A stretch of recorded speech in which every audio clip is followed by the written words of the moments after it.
The moment Lena Hart realized her journal was missing, she knew her life was over.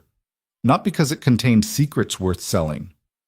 Not because anyone would care about the private thoughts of a broke assistant nobody noticed, but because somewhere in those pages she had written things about Ethan Vale, the billionaire CEO who signed her paychecks, that could destroy what little she had left. And now that journal was sitting on his desk. If you want to see how a single mistake can change everything, stay until the end. Hit like and comment your city so I can see how far this story travels. The fluorescent lights in the executive wing hummed with a frequency that made Lena's headache worse. She stood outside Ethan Vale's office at 7:45 in the morning, hands shaking, stomach twisted into something that felt like barbed wire. Through the frosted glass door, she could see his silhouette, tall, still, probably reading something that would decide someone's future before most people finished their first coffee. She'd been awake since 3 a.m., tearing apart her apartment for the third time, under the couch, behind the radiator. In the broken hamper she kept meaning to replace. The journal wasn't there. It wasn't anywhere. Her phone buzzed, a text from her mother's night nurse. "Rough evening. She's asking for you." Lena closed her eyes. 60-hour weeks, night classes 3 times a week. Her mother's medical bills that kept growing like some kind of invasive plant, choking out everything else. And now this. She'd retraced every step from yesterday. The journal had been in her bag during lunch. She'd sat in the employee break room on the 3rd floor, eating yesterday's rice and writing between bites. Writing about how Ethan Vale walked through the building like he owned the air people breathed. How his daughter's drawing hung in his office, the only soft thing in a room full of steel and glass. How he'd looked at Lena exactly twice in 14 months, both times like she was furniture that had been rearranged without his permission. She'd also written about the merger, the one everyone was celebrating, the one that felt wrong in ways she couldn't articulate but couldn't ignore. And then she'd gotten called to help with the document crisis on 7, and somewhere between the elevator and the copy room, the journal had vanished. This morning, Patricia from executive support had pulled her aside in the lobby. "Mr. Vale wants to see you, 8 a.m. Don't be late." Patricia had looked at her the way people look at accident scenes. Curious, a little excited, definitely not sympathetic. Lena raised her hand to knock. The door opened before her knuckles touched wood. Ethan Vale stood there, and up close, he was exactly what 14 months of peripheral observation had suggested. Tall enough to make her feel small, dressed in a suit that probably cost more than her rent, and wearing an expression that gave away absolutely nothing. His eyes were gray, not blue-gray or green-gray, just gray, like January sky before snow. "Miss Hart." His voice was controlled, measured, the kind of voice that had fired people and closed deals and never wavered. "Come in." The office was bigger than her apartment.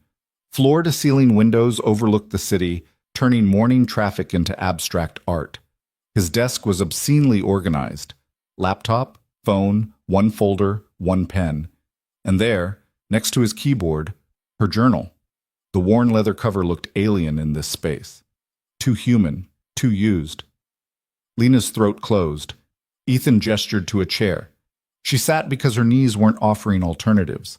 He walked around his desk but didn't sit. Instead, he leaned against it, arms crossed, studying her with the kind of focus that probably made board members sweat.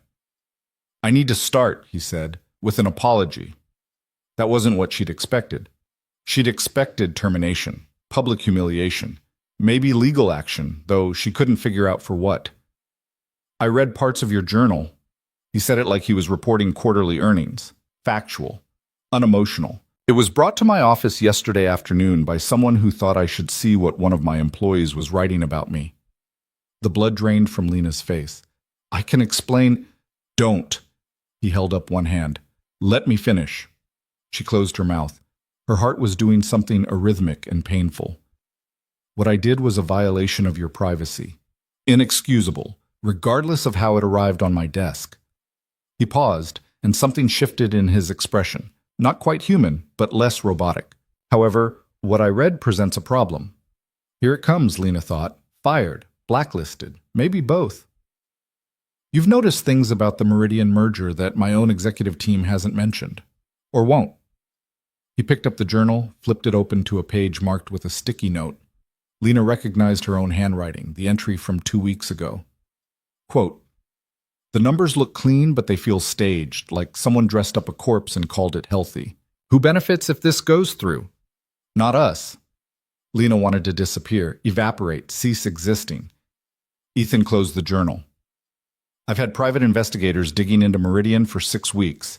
They found enough irregularities to make me uncomfortable, but not enough to justify killing a deal this size." He looked directly at her. "You spotted it in their quarterly report, from the break room, while eating leftovers." She didn't know what to say. Sorry felt wrong. Thank you felt insane. "I'm not firing you," Ethan said. "I'm asking you a question. If you were in my position, what would you do?" Lena blinked. "I'm an assistant. You're someone who sees things other people miss. Answer the question." The fluorescent hum seemed louder. Outside, the city was waking up, thousands of people moving through their lives without knowing that Lena Hart was sitting in a billionaire's office being asked to solve a problem she had no business touching. She stopped, started again. "I'd look at who's pushing hardest for the merger, not just publicly, behind closed doors, and I'd ask why they need this to happen." Ethan nodded slowly. "You're coming to the board meeting, Thursday, 2 p.m. I'm not." Lena struggled to form words. "Mr. Vale, I can't just walk into a board meeting." "You're not walking in. I'm bringing you in." He moved back around his desk, sat down, and opened his laptop like the conversation was over. "Patricia will coordinate the details. You'll need business attire. If you don't have appropriate clothing, the company will provide it." Lena stood on legs that felt like water. "Why are you doing this?" Ethan looked up. For just a second, something unguarded crossed his face. Exhaustion, maybe. Or recognition. "Because everyone else in this building is either too comfortable or too afraid to tell me the truth." He glanced at the journal. "And because you wrote something else. Page 47.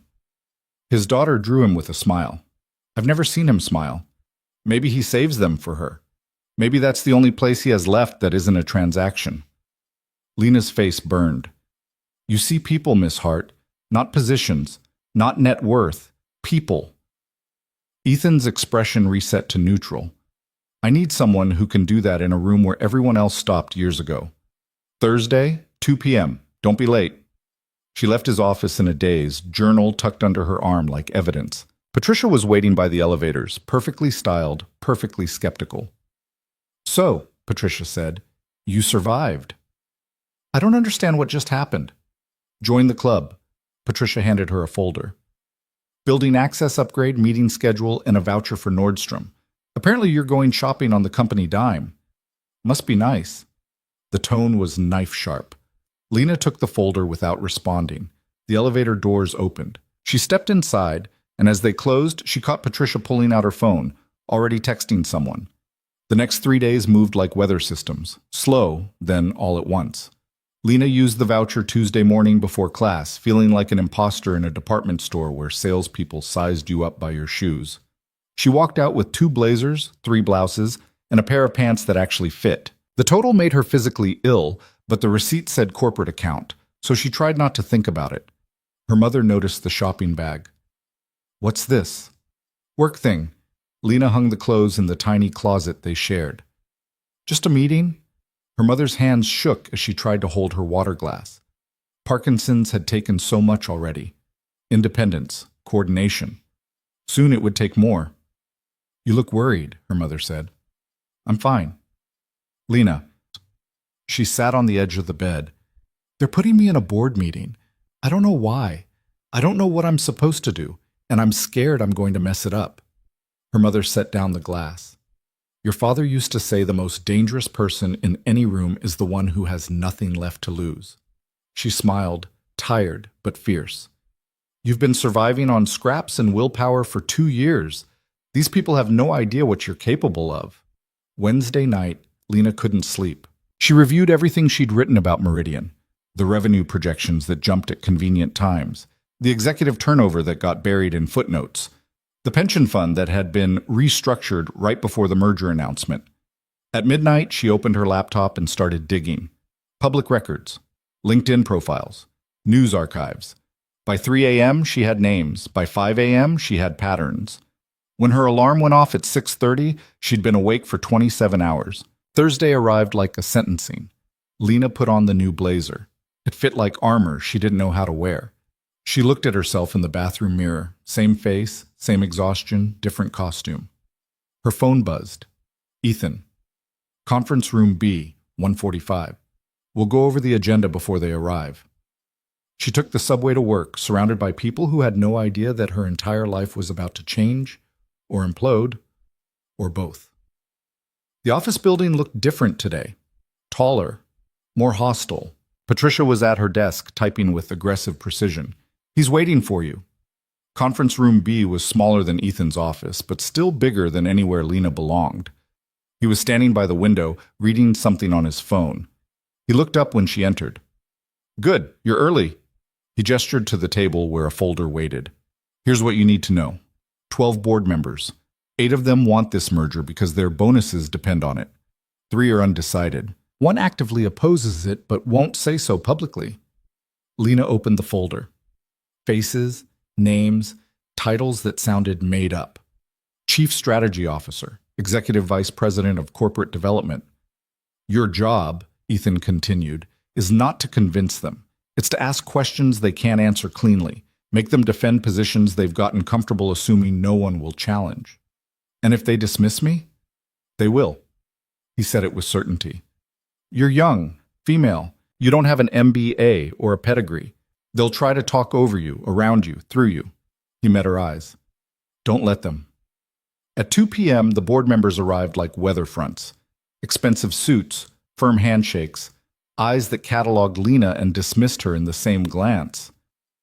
Robert Chen, CFO, took the seat across from Ethan.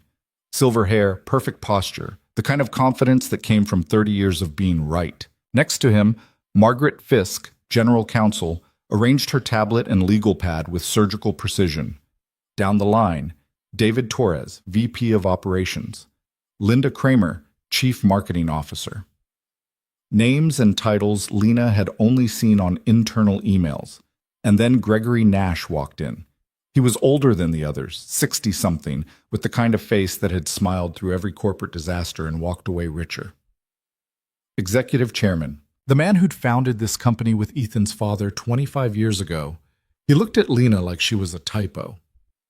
Ethan, Gregory said, sitting at the head of the table opposite Ethan, I wasn't aware we were bringing assistants to board meetings now. Miss Hart is here as a strategic consultant, Ethan said evenly.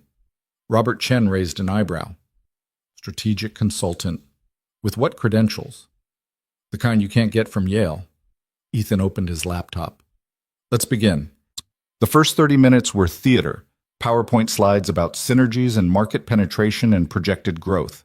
Lena watched the board members nod along, occasionally asking questions that sounded important but didn't actually challenge anything. Then Ethan turned to her. Miss Hart, you've reviewed the Meridian documentation. Observations? 12 sets of eyes locked onto her. Most were curious. Some were annoyed. Gregory Nash's were cold. Lena opened her notebook. Her hands wanted to shake. She didn't let them. The revenue projections assume 18% growth in a market that's averaged 4% for the last decade, she said. That's aggressive. What's driving the difference? David Torres leaned back. Market expansion, new technologies, standard projections for a company positioned for growth. Which technologies? He blinked. I'm sorry? You said new technologies. Which ones? Because their R&D budget decreased last year, and their patent filings are down 40% from 3 years ago. Silence. Margaret Fisk cleared her throat. Those are cherry-picked data points. They're from Meridian's own SEC filings, Lena interrupted.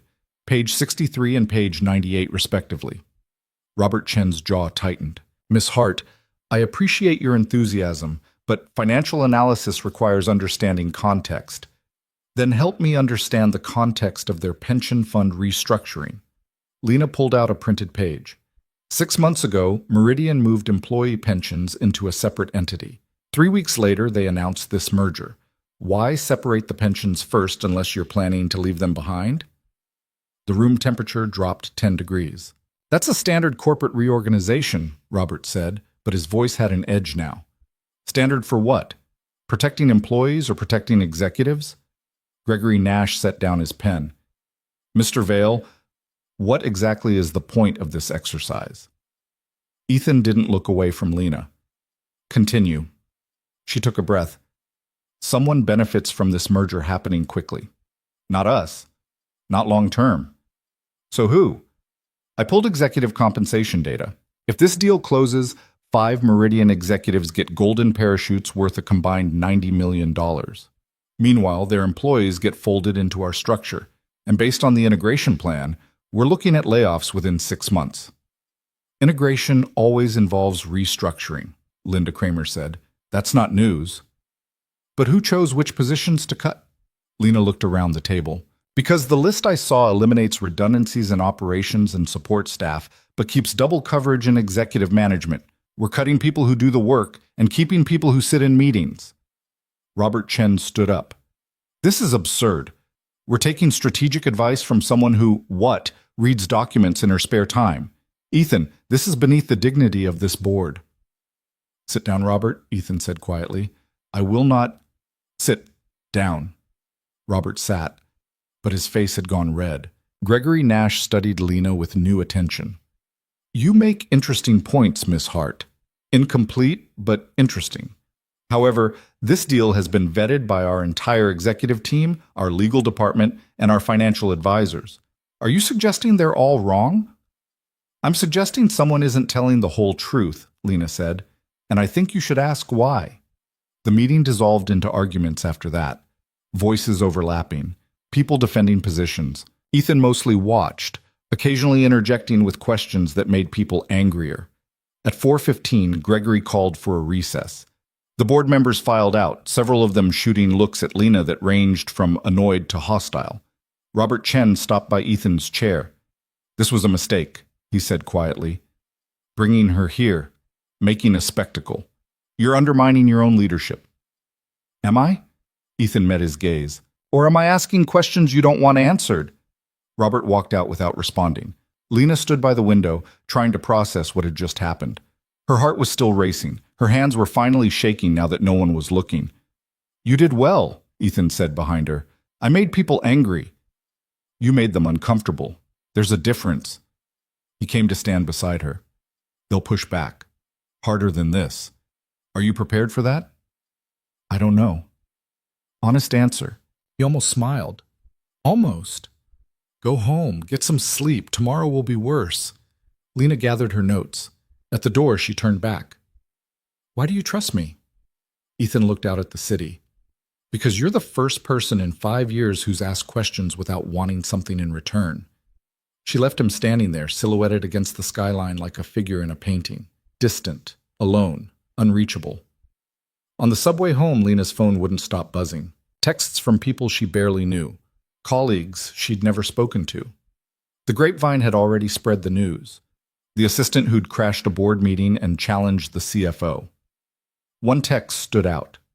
From Marcus, a senior analyst who'd always been kind to her. Be careful. You just made some powerful enemies. That night, Lena sat with her mother and told her everything. The meeting, the questions, the looks on their faces when she wouldn't back down. Her mother listened, then took her hand. Your father would be proud. I don't know what I'm doing.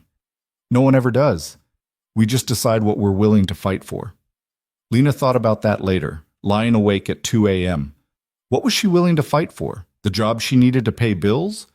The truth that everyone else seemed content to ignore? Or something bigger that she couldn't quite name yet? Friday morning, she arrived at work to find her desk had been moved, not gone, just relocated from the third-floor assistant pool to a small office on 6.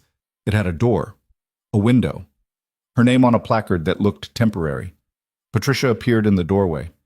Congratulations, you've been promoted. To what? Special Projects Coordinator. Patricia's smile was sharp. Effective immediately. Reports directly to Mr. Vale. Lucky you. After Patricia left, Lena sat in her new chair and stared at her new desk and wondered what exactly she'd gotten herself into. Her email pinged. Ethan. Meeting Monday, 9 a.m. We need to dig deeper into Meridian's financials. Bring your questions. Another ping. from an address she didn't recognize. No subject line. She opened it. Stay in your lane or you'll regret it. Lena deleted it, then immediately regretted deleting it, then wondered if she should tell someone, then decided she was probably overreacting. The weekend passed in a blur of research and anxiety. She skipped class Saturday to review more Meridian documents. Sunday, she visited her mother and tried to pretend everything was normal. Monday arrived with rain. Lena got to the office early, her new security clearance getting her past checkpoints that used to be off limits. Ethan's office door was open. He was already there, coffee in hand, looking like he'd been awake for hours. "Good morning." He gestured to the conference table in the corner of his office. "Let's work." They spent 4 hours going through financial records. Ethan asked questions. Lena found answers. Sometimes it worked the other way around. There was a rhythm to it that surprised her. He didn't dismiss her ideas, didn't talk over her, didn't make her feel small for not knowing things. At noon, his assistant brought lunch. Lena realized she'd forgotten to eat breakfast. "Tell me about your father," Ethan said, breaking the comfortable silence. Lena looked up from her notes. "Why?" "You wrote about him. In the journal. He taught you to see patterns." She set down her pen. "He was an accountant, not the exciting kind. Small business, tax returns, boring spreadsheets. But he loved it. Used to say, numbers told stories if you knew how to listen." She smiled despite herself. "He'd bring work home, spread it across the kitchen table, and quiz me. 'Look at this expense report. What's wrong?' I'd be 8 years old trying to find the mistake. 'Did you find them?' 'Usually.' He said I had a gift for seeing what didn't fit." The smile faded. "He died when I was 16. Heart attack. Sudden. One day he was fine, the next he was gone." Ethan nodded slowly. "My father built this company from nothing. Died when I was 24. Left me an empire I wasn't ready to run and a daughter I wasn't ready to raise alone." It was the most personal thing he'd ever said to her. "Your daughter," Lena said carefully. "In the journal, I shouldn't have. You saw what's true. I do save my smiles for her, because she's the only part of my life that isn't a negotiation." He looked at the photo on his desk, the little girl with dark curls and a gap-toothed grin. "Her name is Sophie. She's 6, loves dinosaurs and hates vegetables. Thinks I work too much but won't tell me directly because she's already learned to be diplomatic. She sounds amazing. She is." He returned his attention to the documents. "Which is why I need to make sure this company is still here when she's old enough to decide if she wants it." They worked until 6.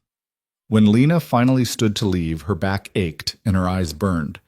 But they'd found something. A thread. A connection between Meridian's CFO and a shell company registered in Delaware. "This could be nothing," Ethan said. "Or it could be everything," Lena finished. At the elevator, she ran into Robert Chen. He was leaving late too, tie loosened, looking exhausted. "Miss Hart." He didn't smile. "I hear you've been promoted." "Apparently." "Word of advice." "From someone who's been in this business longer than you've been alive." He stepped closer. Not threatening, but not friendly. "Know when you're out of your depth. This company has survived 30 years because people understand their place. You're smart. I'll give you that. But smart isn't enough." The elevator arrived. Lena stepped inside. "Thank you for the advice, Mr. Chen." She held his gaze as the doors closed. "I'll keep it in mind." On the subway home, she thought about what he'd said. Know your place. Stay in your lane. Be smart enough to recognize when you don't belong. She'd heard variations of that her entire life, from teachers who thought she should aim lower, from loan officers who looked at her address and decided she wasn't worth the risk, from her own brain at 3 a.m. when the fear got loud enough to drown out everything else. But her father had taught her something else, that patterns existed for a reason, that numbers didn't lie, even when people did, that the truth had a weight to it, and if you were strong enough to carry it, you had a responsibility to try. Lena pulled out her phone and opened her journal app.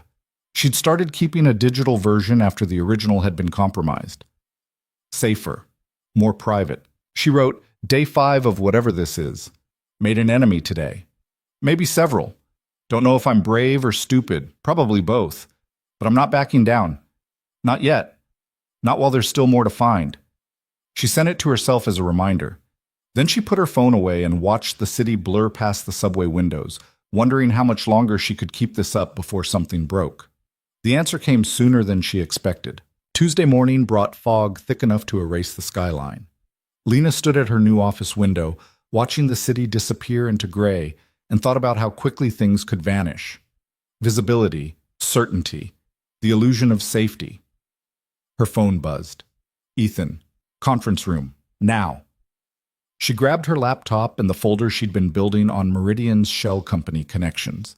The executive floor was quieter than usual, like the building itself was holding its breath. Ethan wasn't alone in the conference room. A man in his 50s sat across from him, lean and weathered, with the kind of eyes that had seen too much to be impressed by anything.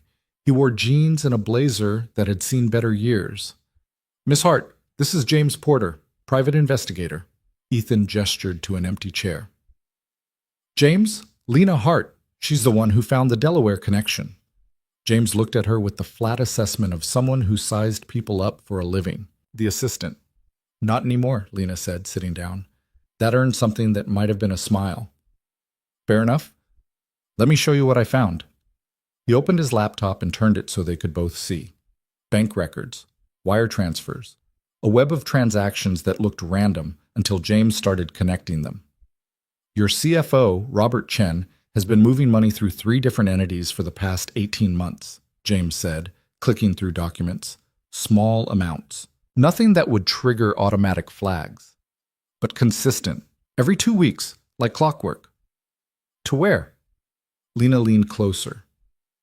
A consulting firm called Apex Strategic Solutions, which is owned by a holding company, which is owned by another holding company. 3 layers deep, you find Meridian's CFO, Richard Voss. Ethan's expression didn't change, but his fingers tightened on the table edge. Robert's paying Voss directly.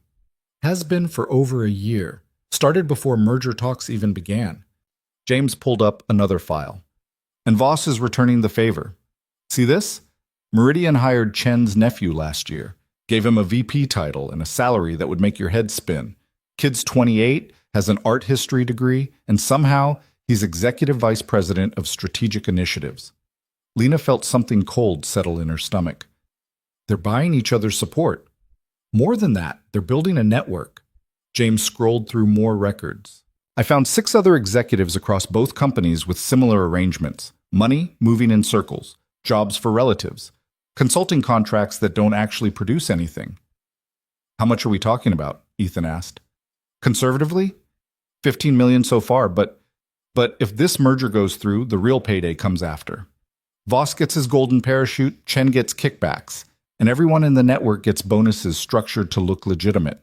Lena's mind raced through the implications. The pension fund restructuring. That wasn't about protecting employees. It was about hiding assets before the merger so they couldn't be touched later. James nodded. You're quick.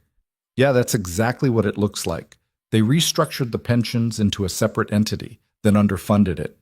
When the merger happens and layoffs start, those pension obligations become someone else's problem. Probably end up in litigation for years while people who worked there for decades get pennies on the dollar. Can we prove all this? Ethan's voice was controlled, but Lena could hear the anger underneath. Some of it. The transactions are real, the connections are documented. But proving intent? That's harder. These guys are smart. They've kept everything just clean enough to claim it's legitimate business. Lena opened her laptop and pulled up the file she'd been working on. What about this? I found purchase orders from Meridian to a supplier called Titanium Logistics. They've been buying equipment for a facility expansion that doesn't exist. I checked the address. It's an empty lot in New Jersey. James took her laptop, scanned the documents. His eyebrows went up. Where did you get this? Public records, SEC filings, their own website. Lena pulled up another tab. They've spent $40 million on this ghost expansion. The invoices all go through Apex Strategic Solutions for processing. Jesus. James sat back. They're laundering money through fake purchase orders. This isn't just corruption, it's fraud. Ethan stood and walked to the window, hands in his pockets. For a long moment, he just stared out at the fog. When he finally spoke, his voice was quiet. Robert Chen has been with this company since the beginning. He worked with my father. I trusted him. That's why they picked him, James said, not unkindly. The best con always comes from someone you don't want to suspect. So what do we do? Lena asked. Ethan turned to face them. We need more evidence, enough that when we bring this to the board, they can't dismiss it or bury it. He looked at James. Can you get inside Meridian's systems? Not legally. I'm not asking you to break the law. I'm asking if you know someone who can find information that's technically accessible but well hidden. James smiled. Actually smiled. I know a guy. They spent the next 2 hours building a strategy. James would dig deeper into the financial connections. Lena would analyze Meridian's operational documents for more inconsistencies. Ethan would quietly reach out to the board members he thought might listen. At noon, Ethan's phone rang. He looked at the screen, frowned. I need to take this. He stepped out. Lana was left alone with James, who packed up his laptop with practiced efficiency. Can I ask you something? Lena said. Shoot. How long have you been doing this? 23 years, FBI before that. He zipped his bag. Why? Does it get easier, knowing people are lying, seeing how deep it goes? James studied her for a moment. You want the honest answer or the comforting one? Honest. No, it doesn't get easier. You just get better at living with it. He stood. But here's what I learned. The people who do this kind of thing, who build these networks and hurt people for profit, they count on everyone else being too tired or too scared to fight back. Most of the time, they're right. But every once in a while, someone like you comes along who doesn't know enough to quit. Is that a compliment? It's a warning. These people will come after you. They'll question your motives, your credentials, your right to even be in the room. And when that doesn't work, they'll go lower.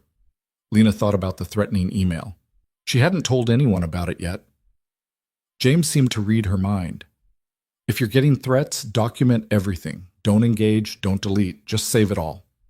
After he left, Lena sat alone in the conference room and let herself feel the weight of what they'd uncovered. This wasn't just a bad merger anymore, it was systematic theft dressed up in corporate language. And she was right in the middle of it. Her phone buzzed. A text from an unknown number. You should have stayed invisible. She screenshotted it, saved it, tried to ignore the way her hands shook. Ethan came back 15 minutes later looking like he'd aged a year. That was Gregory Nash. He wants to meet. Tonight. Just the two of us. He paused. He mentioned you specifically. Said we need to talk about your role going forward. That doesn't sound good. It's not. Ethan pulled out his phone, showed her a forwarded email. It was from Robert Chen to the entire executive board. Subject line, concerns regarding recent personnel decisions. Lena read it twice. The language was careful, professional, and absolutely vicious. Chen laid out his concerns about Ethan's judgment, his decision to promote an unqualified assistant, his reliance on outside investigators instead of trusting his own team. He stopped just short of calling for Ethan's removal, but the implication was clear. He's making his move, Lena said, faster than I expected, which means we're close to something he really doesn't want found. Ethan took back his phone. I need you to keep digging, and I need you to be ready for this to get worse before it gets better. That night, Lena worked until her vision blurred. She cross-referenced purchase orders with delivery records, matched invoices to bank transactions, built spreadsheets that mapped out the entire network of fraud. At 11 p.m., she found something that made her stomach drop. One of the shell companies Robert Chen had been funding was called Hart Financial Services. Her last name. It couldn't be coincidence. She dug deeper. Hart Financial Services had been registered 8 years ago. The listed owner was Michael Hart, her father. Lena's hands went numb. This wasn't possible. Her father had been dead for 14 years, and even when he was alive, he'd run a small accounting practice, not some corporate shell company. She ran a search for Michael Hart and the company name, found articles from a decade ago, business registration documents, and then, buried in an archived news site, a headline that stopped her heart. Local accountant under investigation for financial irregularities. The article was from 15 years ago, her father's name, his photo, words like fraud and embezzlement and ongoing investigation. Lena read it 3 times, trying to make the words mean something different. They didn't. According to the article, Michael Hart had been under investigation for helping clients hide assets through offshore accounts.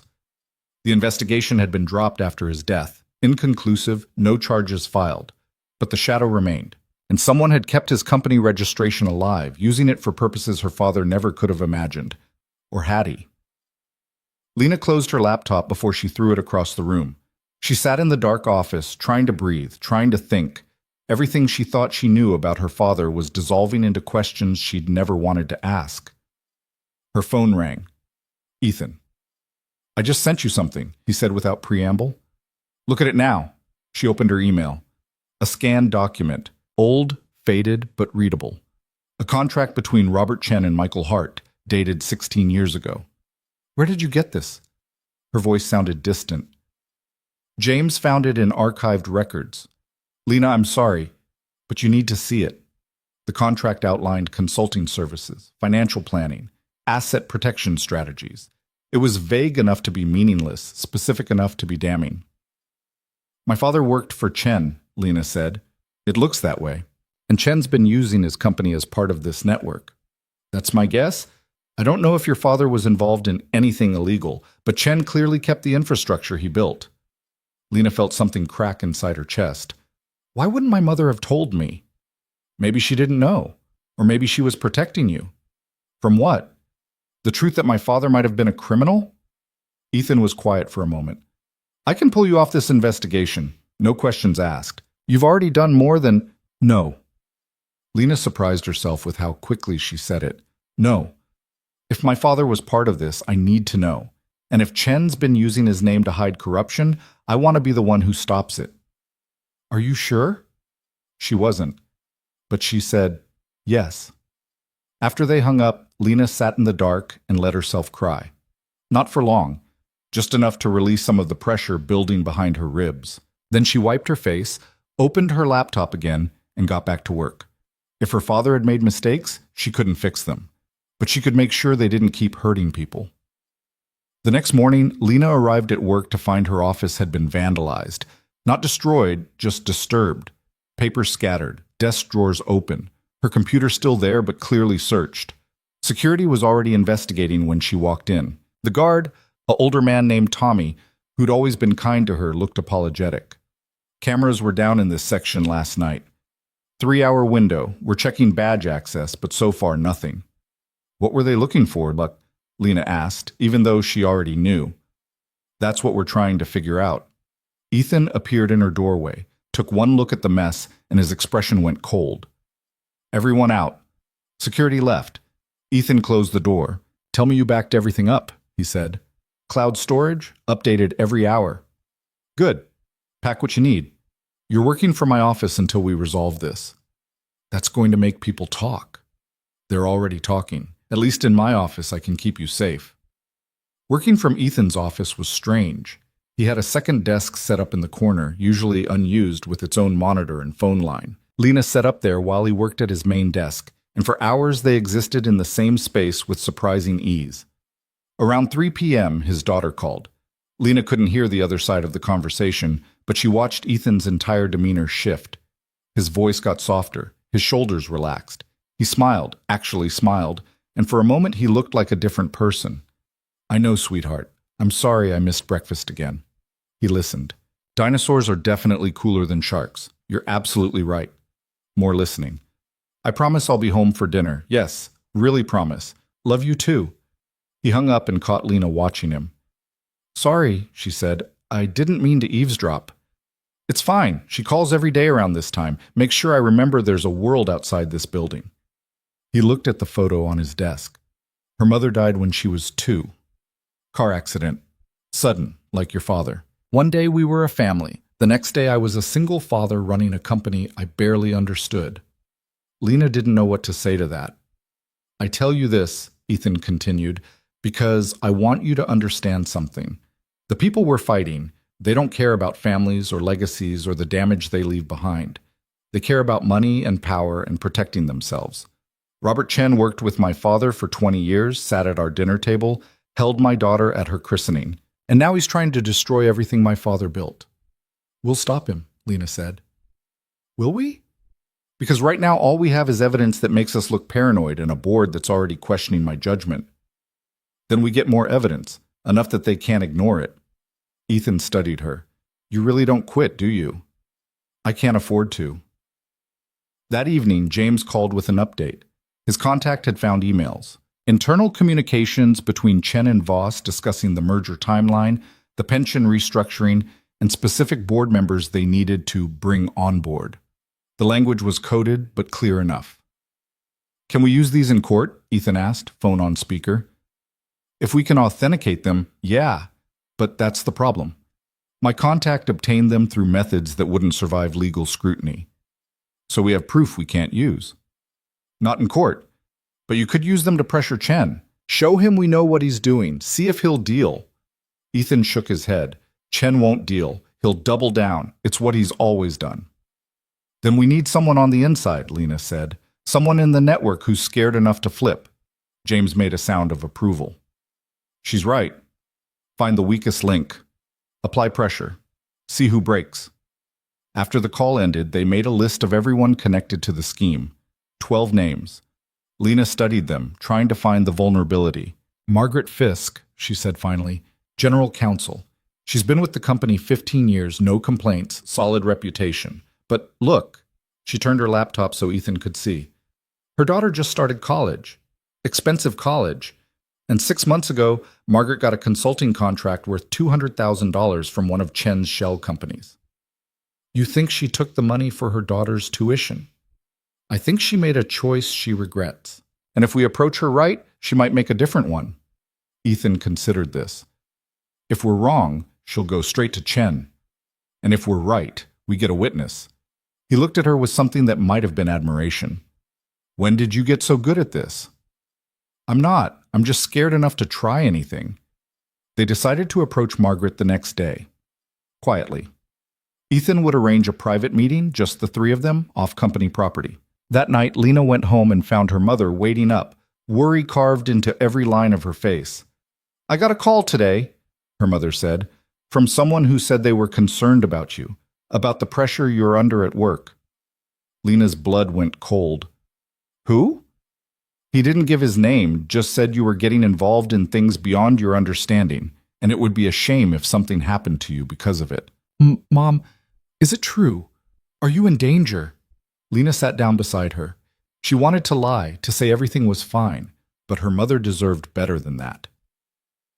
I found something at work, something bad, and the people involved don't want it coming out. She took her mother's shaking hands. I'm being careful. I promise. Your father used to say that too. Her mother's voice broke. Right up until they started investigating him. What do you mean? Her mother looked away. I never told you because I wanted you to remember him the way he was. Kind. Honest. Good. But those last few months he was scared. Someone was pressuring him to do things he didn't want to do. Financial things. He wouldn't tell me details, said it was safer if I didn't know. Chen, Lena said. It was Robert Chen, wasn't it? Her mother nodded slowly. He came to the house once, after your father died. Told me he was sorry for our loss. Asked if your father had left any work files at home. I said no, but I'd already burned them. Your father made me promise to destroy everything if something happened to him. Why didn't you tell me this before? Because you were 16 and you just lost your father, and I couldn't bear to take away the good memories too. Tears ran down her mother's face. I'm sorry. I should have told you when you started working there. I should have warned you. Lena held her mother while she cried, and felt the last pieces of her childhood version of her father crumble away. He hadn't been perfect. He'd made choices, probably bad ones, under pressure she'd never understand, but he'd tried to protect them. Even in death, he'd tried to shield them from whatever he'd gotten tangled up in. And now Chen was using that same leverage, those same tactics, on her. I'm going to finish what Dad couldn't, Lena said quietly. I'm going to stop them. Her mother pulled back, searched her face. Even if it costs you everything? Especially then. The next day, they met Margaret Fisk at a coffee shop 3 blocks from the office. She arrived exactly on time, perfectly composed and clearly suspicious. This is unusual, Margaret said, sitting down with her coffee. Meeting off-site, no agenda. Should I have brought my lawyer? This isn't a legal meeting, Ethan said. It's a conversation, off the record. There's no such thing as off the record when the CEO requests a private meeting with general counsel. Lena decided to try. We know about the consulting contract, the $200,000 from Apex Strategic Solutions. Margaret's face didn't change, but something flickered in her eyes. That was legitimate work, regulatory compliance consulting. For a company that doesn't have any regulatory compliance needs. Lena opened her laptop. Apex is a shell company. It exists to move money between people who don't want those transactions examined too closely. That's a serious accusation. It's a serious problem, Ethan said. Margaret, I've known you for 15 years. You're not corrupt, but you made a choice, probably for good reasons, that put you in the middle of something much bigger than you realized. Margaret set down her coffee with careful precision. What exactly are you asking me? We're asking you to tell us what you know, Lena said. About the merger, about Chen and Voss, about who else is involved. And if I don't? Then when this all comes out, and it will come out, you'll go down with everyone else. Ethan's voice was gentle but firm. Or you can help us stop it. We're not trying to destroy anyone. We're trying to save this company. Margaret was quiet for a long time. She looked out the window at people passing by, living normal lives, unaware of the conversation happening in this coffee shop. Finally, she spoke. My daughter got into Princeton. Full ride was off the table because we make just enough to disqualify for financial aid, but not enough to actually afford it. When Chen approached me with the consulting offer, I knew what it really was, but I told myself it was just one contract, one compromise, for her future. What did he ask you to do? Lena asked. Legal opinions? Structured to support the merger. I was supposed to review Meridian's contracts and find no issues, even when there were issues. She looked at them. I wrote 3 separate memos flagging problems. Chen had me rewrite them until the problems disappeared. Do you still have the original versions? Yes. I kept everything, just in case. Margaret's hands trembled slightly. I'm not proud of this. We're not here to judge you, Ethan said. We're here to give you a way out, help us build a case. Testify if it comes to that. In exchange, I'll make sure you're protected. Chen will destroy me. Chen's already destroyed, Lena said. He just doesn't know it yet. The question is whether you want to be standing with him when he falls or standing with us when we pick up the pieces.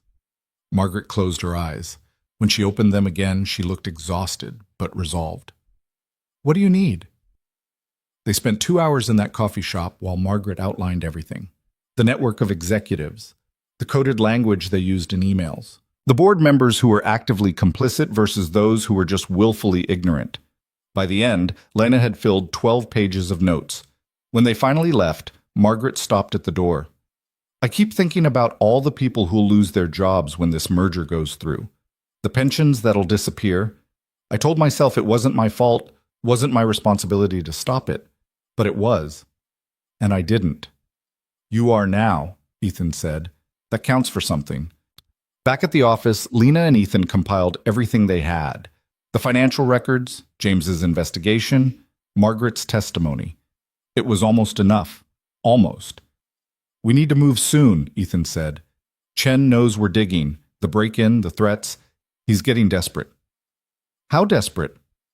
As if in answer, Ethan's phone rang. He looked at the screen and his expression hardened. It's the board chairman, Gregory. He answered on speaker. Gregory. Ethan, we need to talk. Emergency board meeting tomorrow morning, 9 a.m. The subject is your continued leadership of this company. Lena's stomach dropped. On what grounds? Ethan's voice was ice. Erratic decision-making, promoting unqualified personnel to sensitive positions, launching unauthorized investigations into board members. Shall I continue? I'm investigating fraud, Gregory. If the board has a problem with that, the board has a problem with how you're conducting yourself. You've created a hostile environment. Robert has filed a formal complaint. Several others have expressed concerns. This meeting is happening whether you want it or not. Fine. I'll be there. And Ethan, come prepared to defend yourself, or come prepared to step down. The line went dead. Lena felt like the floor had disappeared beneath her. They're forcing you out. They're trying. Ethan stood and walked to the window. Chen made his move. He got to Gregory first, probably showed him select pieces of evidence that make me look paranoid or vindictive. So what do we do?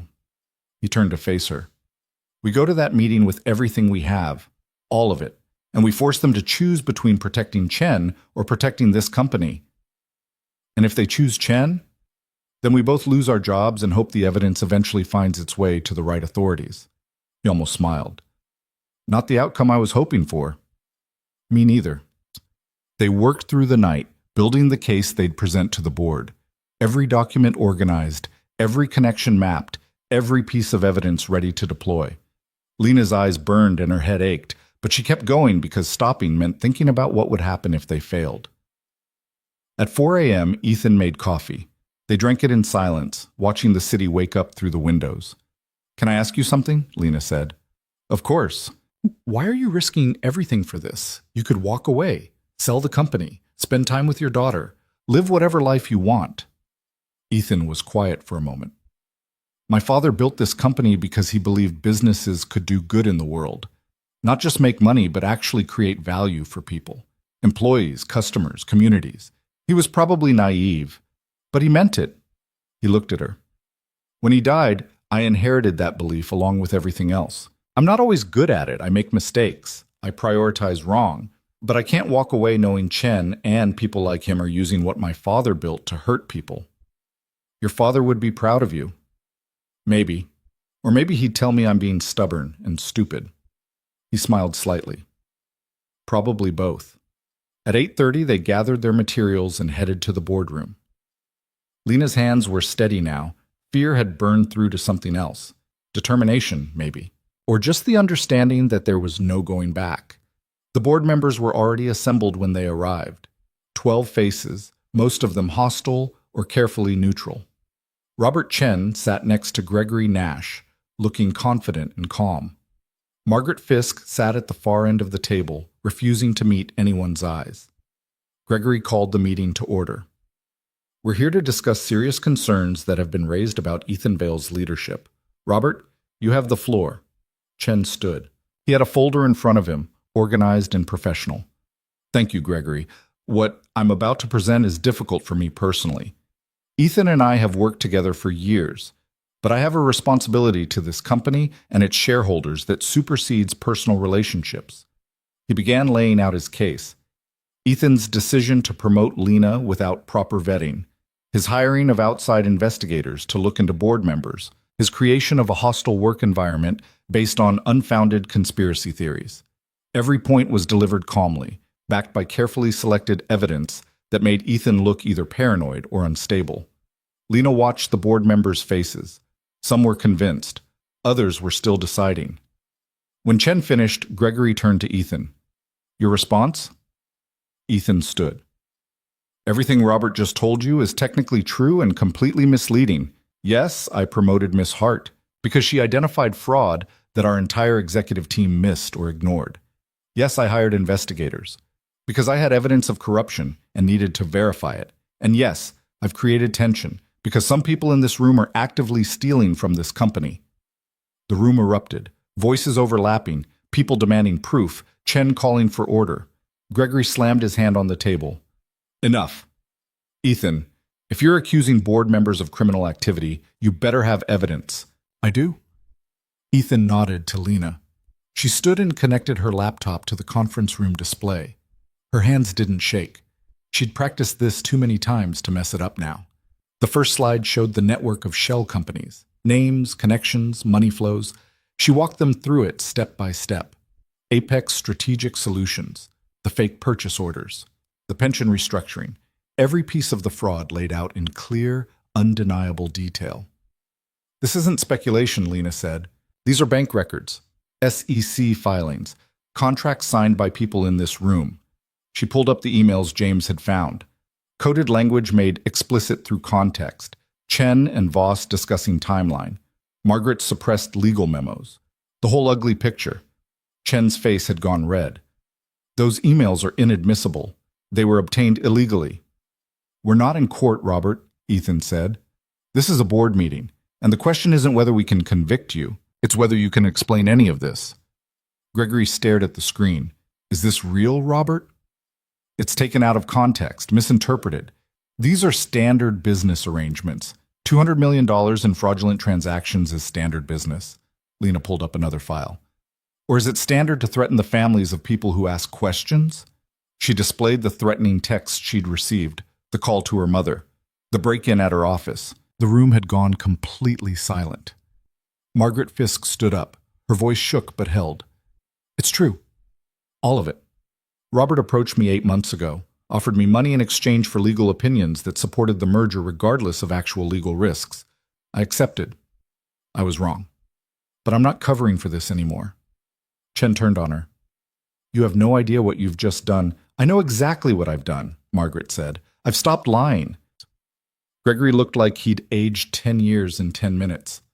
Robert, do you have anything to say? Chen sat very still. His confidence had cracked, but underneath it was something harder, meaner. You want to know what I have to say? Fine. This company was dying when I came here. Your father's naive dreams of doing good were bankrupting us. I saved this company. I made it profitable. Everything I've done has been for our bottom line. You've been stealing, Ethan said. I've been surviving. And yes, I've made sure I'm taken care of in the process. You think that makes me special? Look around this table. Half these people have similar arrangements. We all take care of our own. That's how this world works. Not in my company, Ethan said quietly. Your company. Chen laughed, bitter and sharp. You inherited an empire you didn't earn and barely understand. Your father was a fool, and you're following in his footsteps. The only difference is I won't be here to save you this time. He stood, grabbed his jacket, and walked toward the door.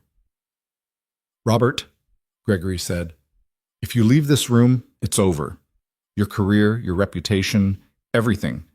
Chen stopped at the door, looked back at the table. My career was over the moment she walked into this boardroom. He glanced at Lena with pure venom. Should have stayed invisible, girl. Would have saved yourself a lot of pain. Then he was gone.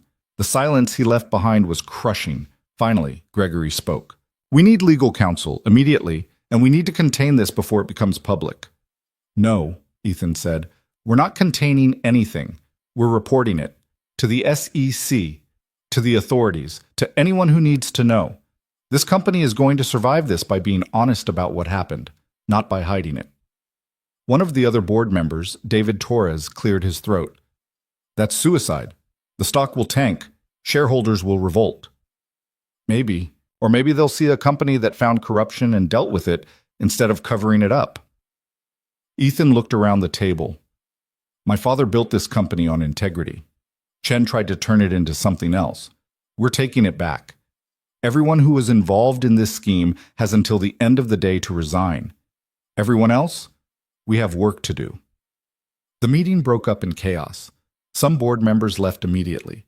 Others stayed to ask questions, offer support, or try to save themselves. Lena packed up her laptop with hands that had finally started shaking now that it was over. Margaret approached her quietly. Thank you, Margaret said. For what? For giving me a chance to do the right thing, even if it's too late. It's not too late, Lena said. Not yet. Ethan found her an hour later in her office. She was staring at her computer screen without seeing it, processing everything that had just happened. You did it, he said. We did it. No, you did it. You saw what no one else saw. You had the courage to keep pushing when everyone told you to stop. This company owes you more than it can ever repay. Lena felt tears building and blinked them back. What happens now? Now we clean house, rebuild, try to salvage what we can. He paused. And I'd like you to help, not as an assistant, as someone who actually belongs in those rooms. I don't know if I'm ready for that. Neither do I. But I know I trust you. And right now, that's worth more than any credential. Her phone buzzed, a text from her mother. I'm proud of you.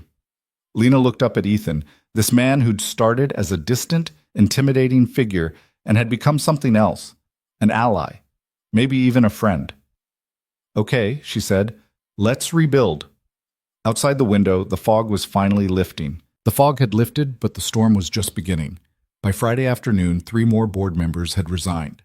2 others were under internal investigation. The legal department was working 18-hour days preparing documentation for the SEC. And Lena's name was everywhere, whispered in hallways, typed in emails, spoken with either admiration or contempt depending on who was talking. She'd become visible in exactly the way she'd always feared. Her new title was Director of Strategic Oversight, which sounded impressive and meant almost nothing because the role was being invented as they went. What it actually meant was that she sat in meetings she had no business attending, asked questions that made people uncomfortable, and tried not to drown in the attention that came with being the assistant who'd exposed a $200 million fraud scheme. The press got hold of the story Tuesday morning. Not the details, just enough to make headlines. Investment firm launches internal investigation into executive corruption. By noon, reporters were camped outside the building. By evening, Lena's LinkedIn had exploded with connection requests from people she'd never met. "Don't read the comments," Marcus warned her in the break room. He'd been one of the few people who'd treated her the same before and after. "Trust me, nothing good lives in comment sections." But Lena read them anyway. Half called her brave. The other half called her an opportunist, a social climber, someone who'd slept her way into Ethan's good graces. The words stung more than she wanted to admit. She was working late Wednesday, reviewing restructuring proposals, when Patricia knocked on her office door. The executive assistant looked different somehow, less polished, more tired. "Can I come in?" Patricia asked. Lena gestured to the chair. Patricia sat with unusual hesitation. "I owe you an apology," Patricia said. "I've been awful to you since you started. Dismissive, cold. I told myself it was because you didn't belong here, but really it was because I was scared." "Scared of what?" "That someone like you could come in and do in 14 months what I couldn't do in 8 years. See things. Matter." Patricia looked at her hands. "I've been Robert Chen's assistant for most of my career. I knew something was wrong. I saw the emails, the meetings, the things that didn't add up, and I told myself it wasn't my place to ask questions." Lena felt something shift. "Did he ask you to do things? Help with the scheme?" "Nothing illegal, just small things. Schedule meetings off the books. Don't log certain calls." I thought I was being professional, following orders. Patricia's voice cracked. "But I was helping him hide it, and now I have to live with that." "Are you telling me this because you want forgiveness, or because you want to help?" Patricia looked up, surprised. "Both, I guess. Is that allowed?" "I don't know. I'm still figuring this out too." Lena pulled out a legal pad. "Tell me everything you remember. Times, dates, who met with who, every small thing that seemed off." They talked for 2 hours. Patricia's memory was sharp, her records meticulous. By the end, Lena had 3 more names and a timeline that filled in gaps James's investigation had missed. "What happens to me now?" Patricia asked as she stood to leave. "That's not my decision, but if you testify honestly, that counts for something." After Patricia left, Lena sat alone in her office and wondered how many other people in this building had seen pieces of the truth and chosen silence. How many had been scared or complicit, or just tired of fighting? How many had been like her father, pressured into choices they couldn't undo? Her phone rang. "Ethan. My apartment. Tomorrow night, 7 p.m. His voice was tense. "We need to talk. Not here." "About what?" "I'll explain tomorrow. Just come." He hung up before she could ask more questions. Lena left the office after midnight, exhausted and uneasy. The subway was nearly empty. She sat in the harsh fluorescent light and tried not to think about the threatening emails that had started arriving again. Different accounts, same message, back off or pay the price. She'd forwarded them all to security. James said they were likely from someone connected to Chen, trying to scare her into silence. It was working, but she wasn't about to admit that. Thursday crawled by in a series of tense meetings and whispered conversations. The board had hired an outside firm to conduct a full audit. Employees were being interviewed, people were choosing sides, and the divisions were getting uglier. Lena overheard 2 executives talking in the hallway outside her office. "She got lucky, that's all. Right place, right time. I heard Vale's been grooming her, playing the long game." "For what? She's nobody. No connections, no credentials. 6 months from now, she'll be gone and he'll have moved on to the next one." The words hit harder than they should have. Lena closed her door and tried to focus on work, but doubt had wormed its way under her skin. What if they were right? What if this was temporary, a moment of usefulness before she became irrelevant again? At 6:30, she left for Ethan's apartment. The address he'd given her was in a building she'd passed 100 times without thinking about who lived there. The doorman checked her name against a list and waved her through to elevators that opened directly into individual apartments. The doors slid open into a space that was nothing like she'd expected. Yes, it was expensive. Floor-to-ceiling windows, original hardwood, furniture that probably cost more than her yearly salary. But it was also lived in. Sophie's drawings covered one wall. Toys scattered across the floor. A blanket fort in the corner of the living room. Ethan appeared from the kitchen wearing jeans and a t-shirt. Lena had never seen him in anything but suits. It was disorienting. "She's at her grandmother's tonight," he said, reading her expression. "I thought we could use privacy. This is about more than work, isn't it? Sit down, please." Lena sat on a couch that was more comfortable than it had any right to be. Ethan poured 2 glasses of wine and handed her one before settling into the chair across from her. "I got a call this afternoon," he said, "from someone I trust. Someone with connections to the board members who aren't directly involved in Chen's scheme." He paused. "They're planning to force me out." Lena's stomach dropped. "What? We exposed the fraud. We saved the company. We also made a lot of powerful people very uncomfortable. Some because they were complicit, others because we proved the board wasn't doing its job. Gregory's been taking calls from shareholders. The optics are bad. CEO promotes unknown assistant, launches investigation into his own CFO, companies in chaos. They want stability." "So they're sacrificing you for stability?" "It's more complicated than that. There's a faction that wants me gone regardless. They think I'm too much like my father, too idealistic, too willing to prioritize ethics over profit. Chen was one of them. He's gone, but the others are still there." "When?" "They'll make their move soon, probably next week's board meeting. They'll frame it as stepping aside for the good of the company. Give me a generous exit package and a board seat with no real power." Lena set down her wine. "So we fight them." "With what?" "We used everything we had on Chen. The remaining board members know we don't have evidence against them personally." "Then we find evidence." "Lena." Ethan leaned forward. "I didn't tell you this because I want you to fix it. I told you because you deserve to know what's coming. When I go, they'll dismantle everything we've built. Your position, the reforms, the investigations, it'll all be quietly shelved in the name of moving forward. And you're just going to let them? I'm trying to protect you. If you fight this, they'll destroy you. Not just your career, your reputation, your future, everything. They have resources and connections I can't match." Lena stood up. She was shaking with anger. "So your solution is to quit? Walk away and hope they're merciful?" "My solution is to recognize when I've lost and make sure you don't lose with me." "That's not your choice to make." She grabbed her bag. "I didn't come this far to watch you give up." "Where are you going?" "To find a way to win." She left before he could argue. The elevator ride down felt endless. Outside, the city was alive with people moving through their Thursday night, unaware that Lena Hart was standing on the sidewalk trying to figure out how to fight battles she had no training for. Her phone buzzed. A text from an unknown number. Parking garage. Level 3. Come alone. Every instinct screamed trap. Lena walked toward the garage anyway. Level 3 was nearly empty. Her footsteps echoed on concrete. She was about to turn back when a figure stepped out from behind a pillar. Linda Kramer, Chief Marketing Officer, one of the board members who'd voted to investigate Chen. "Miss Hart, thank you for coming." "How did you know I'd be here?" "I have people watching Vale's building, not for nefarious reasons," Linda added quickly. "For protection, mine and his." "I don't understand." Linda looked around, making sure they were alone. "I'm one of the board members pushing for Ethan's removal, but not because I want him gone, because I'm being forced to." "Forced by who?" "Gregory Nash.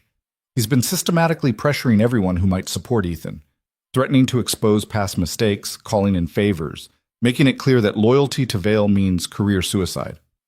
Linda's voice was tight. "He came to me 3 days ago, showed me documents related to a campaign I ran 5 years ago. Marketing materials that pushed legal boundaries. Nothing criminal, but enough to be embarrassing if made public." So you caved. I have a family, a mortgage, college tuition for 3 kids. I caved. Linda met her eyes. But I'm telling you now because you need to understand what you're really fighting. This isn't about corruption anymore. It's about power. Gregory has been consolidating control for years. Chen was supposed to be his enforcer. Now that Chen's gone, Gregory needs Ethan gone too before someone realizes how much of this company Gregory actually runs. Why are you telling me this? Because you're the only one crazy enough to try stopping him. And because if someone doesn't, this company becomes Gregory's personal empire, and everyone who believed in what Ethan's father built loses. Linda handed Lena a flash drive. Everything I have on Gregory. Financial ties, board manipulation, backdoor deals. It's not enough for criminal charges, but it might be enough to turn public opinion. Or at least enough to make some board members think twice. If I use this, he'll come after you. He's already coming after me. At least this way I'm fighting back. Linda started walking toward the exit. Good luck, Miss Hart. You're going to need it.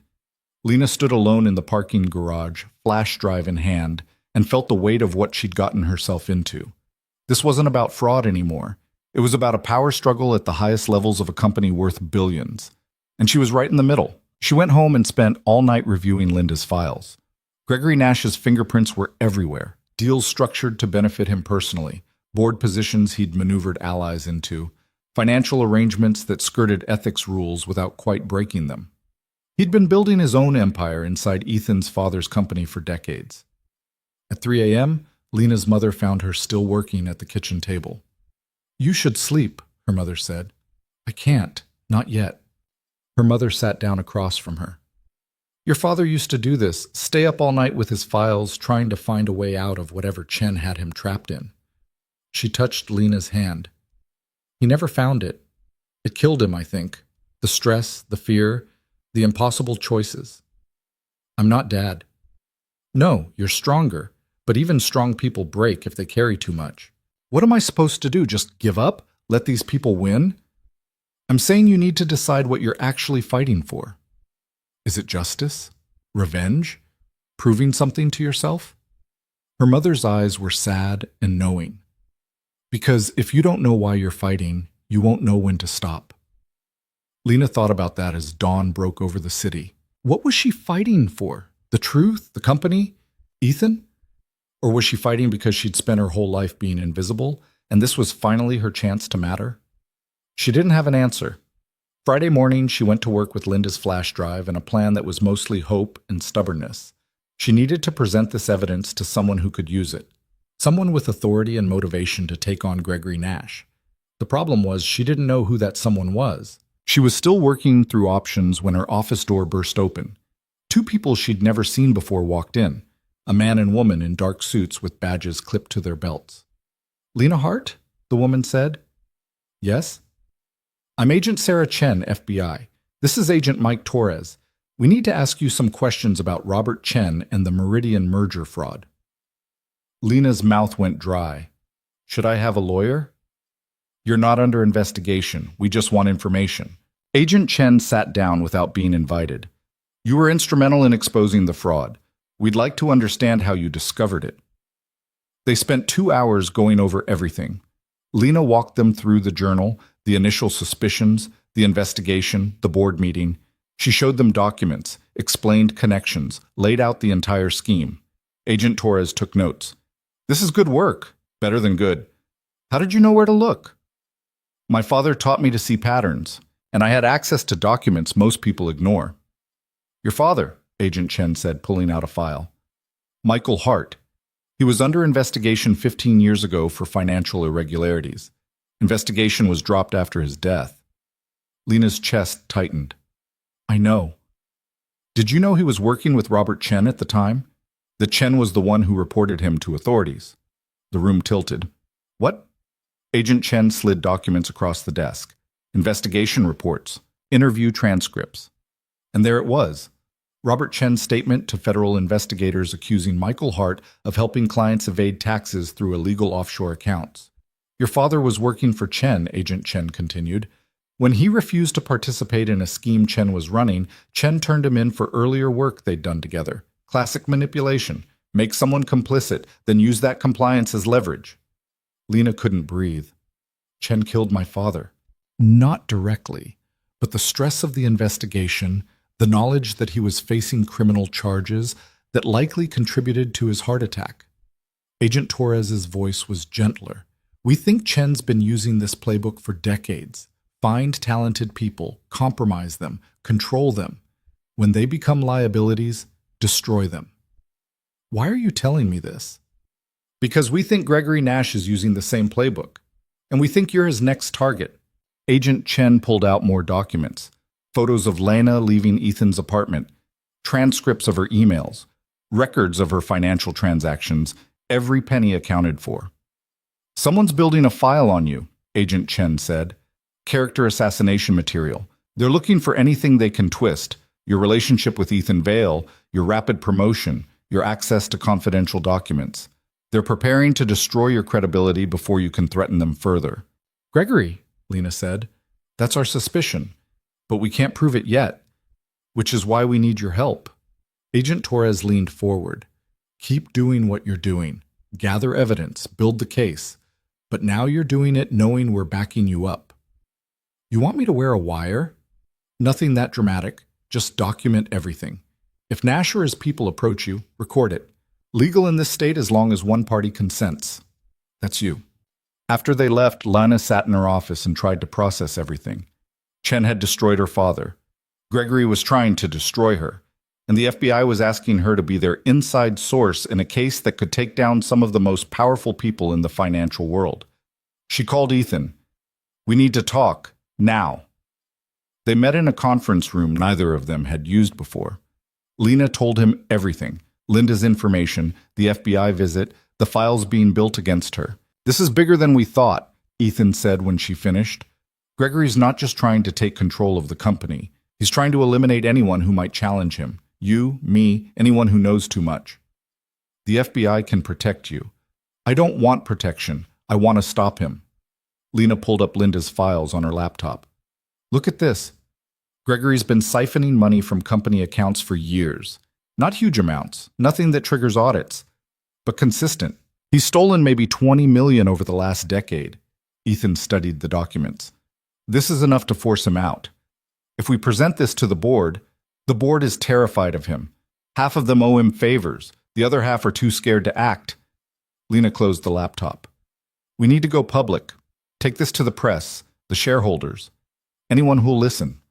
That'll destroy the company's reputation. The company's reputation is already destroyed. We're just deciding whether to control the narrative or let Gregory write it. Ethan stood and walked to the window. Outside, the city moved through another Friday afternoon, people heading home early, starting weekends, living normal lives. If we do this, he said slowly, there's no going back. Gregory will come after both of us with everything he has. He's already coming. At least this way we're fighting back. And if we lose? Then we lose knowing we tried. Ethan turned to face her. Something had changed in his expression. Not quite hope, but maybe the memory of what hope felt like. My father used to say the hardest part of running a company isn't making money, it's deciding what you're willing to sacrifice to make it. He almost smiled. I think he'd like you. Would he like what we're about to do? Probably not. He hated publicity, avoided conflict when he could. Ethan pulled out his phone. But he also said that sometimes you have to burn everything down to save what matters. So yes, I think he'd understand. They spent the weekend building their case. Lena worked with James to compile every piece of evidence into a narrative that would make sense to outsiders. Ethan reached out to journalists he trusted, testing the waters. Agent Chen checked in twice to make sure Lena was okay and to remind her to document everything. Sunday night, Lena's mother asked her one more time if she was sure. No, Lena admitted. I'm not sure about anything, but I'm doing it anyway. Then I'm proud of you, terrified, but proud. Monday morning arrived with rain. Lena got to the office early and found a note on her desk. Handwritten, no signature. Conference room B, 8 a.m. Come alone. She checked her phone. Gregory Nash had called a special board meeting for 8:30. This was happening now. Lena grabbed her laptop and recording device the FBI had given her. She was wearing it under her blouse, a tiny microphone that looked like a button. She felt like a character in a bad spy movie. Conference room B was dark when she arrived. She flipped on the lights and found Gregory Nash sitting at the head of the table, looking like he'd been waiting for hours. "Miss Hart, thank you for coming." "Did I have a choice?" "Everyone has choices. The question is whether they choose wisely." Gregory gestured to a chair. "Sit. Let's talk about your future." Lena sat but kept her distance. Her heart was hammering so hard she was sure the microphone would pick it up. "You've made quite a name for yourself," Gregory continued. "Exposed corruption, saved the company, became Ethan's trusted advisor. Impressive for someone who started as an assistant. Is there a point to this? The point is that you've gone as far as you can go. Further, actually. And now you're at a crossroads." He slid a folder across the table. "That contains a very generous offer, $3 million, a glowing recommendation letter, a confidentiality agreement." Lena didn't touch the folder. "You're trying to buy my silence. I'm offering you a future. Take the money, walk away, start over somewhere else, or stay here and watch everything you've built crumble when people learn the truth about you." "What truth?" Gregory pulled out his phone and turned it so she could see the screen. Photos of her and Ethan, leaving his apartment, working late in his office, sitting close in meetings. All perfectly innocent moments twisted to look like something else. "Sleeping your way to the top is such a cliché," Gregory said, "but it's effective. People believe what they want to believe. And right now, there are a lot of people who want to believe you're just another ambitious girl who used her assets to get ahead." Lena felt rage burning through her fear. "That's a lie." "Doesn't matter. By the time we're done, your name will be synonymous with scandal. You'll never work in this industry again. Ethan's reputation will be destroyed too, but he's rich enough to survive it. You're not." "Why are you doing this?" "Because you've become a problem. You and Ethan both. This company needs stability, and you're creating chaos." Gregory leaned back. "Take the deal, Lena. Walk away while you still can." "And if I don't?" "Then I'll destroy you. Professionally, personally, completely. I've done it before. I'm very good at it." Lena stood. Her legs felt shaky but held. "I'm not taking your deal." Gregory's expression hardened. "You're making a mistake." "Maybe, but it's my mistake to make." She walked out before he could say anything else. In the hallway, she leaned against the wall and tried to catch her breath. The recording device was still running. She had everything. 30 minutes later, the board meeting started. Lena and Ethan entered together. The room went quiet. Gregory stood at the head of the table. "Before we begin, I'd like to address some concerning rumors that have been circulating.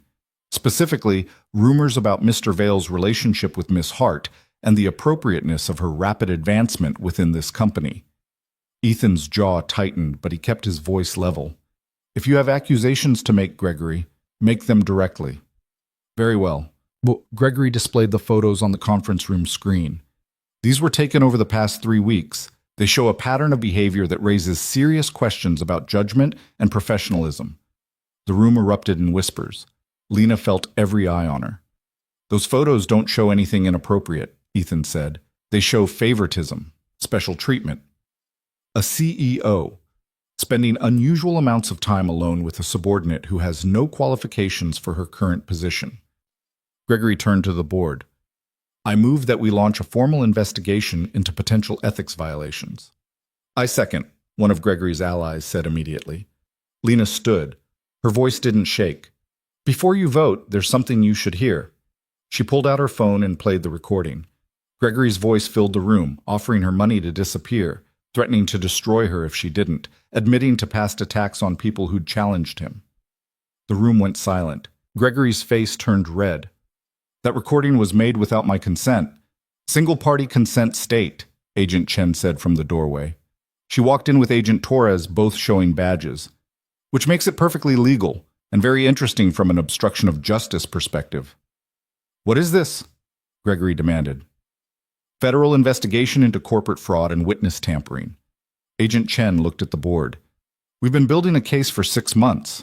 Miss Hart's cooperation has been invaluable, as has the evidence she's gathered on financial irregularities involving multiple members of this board."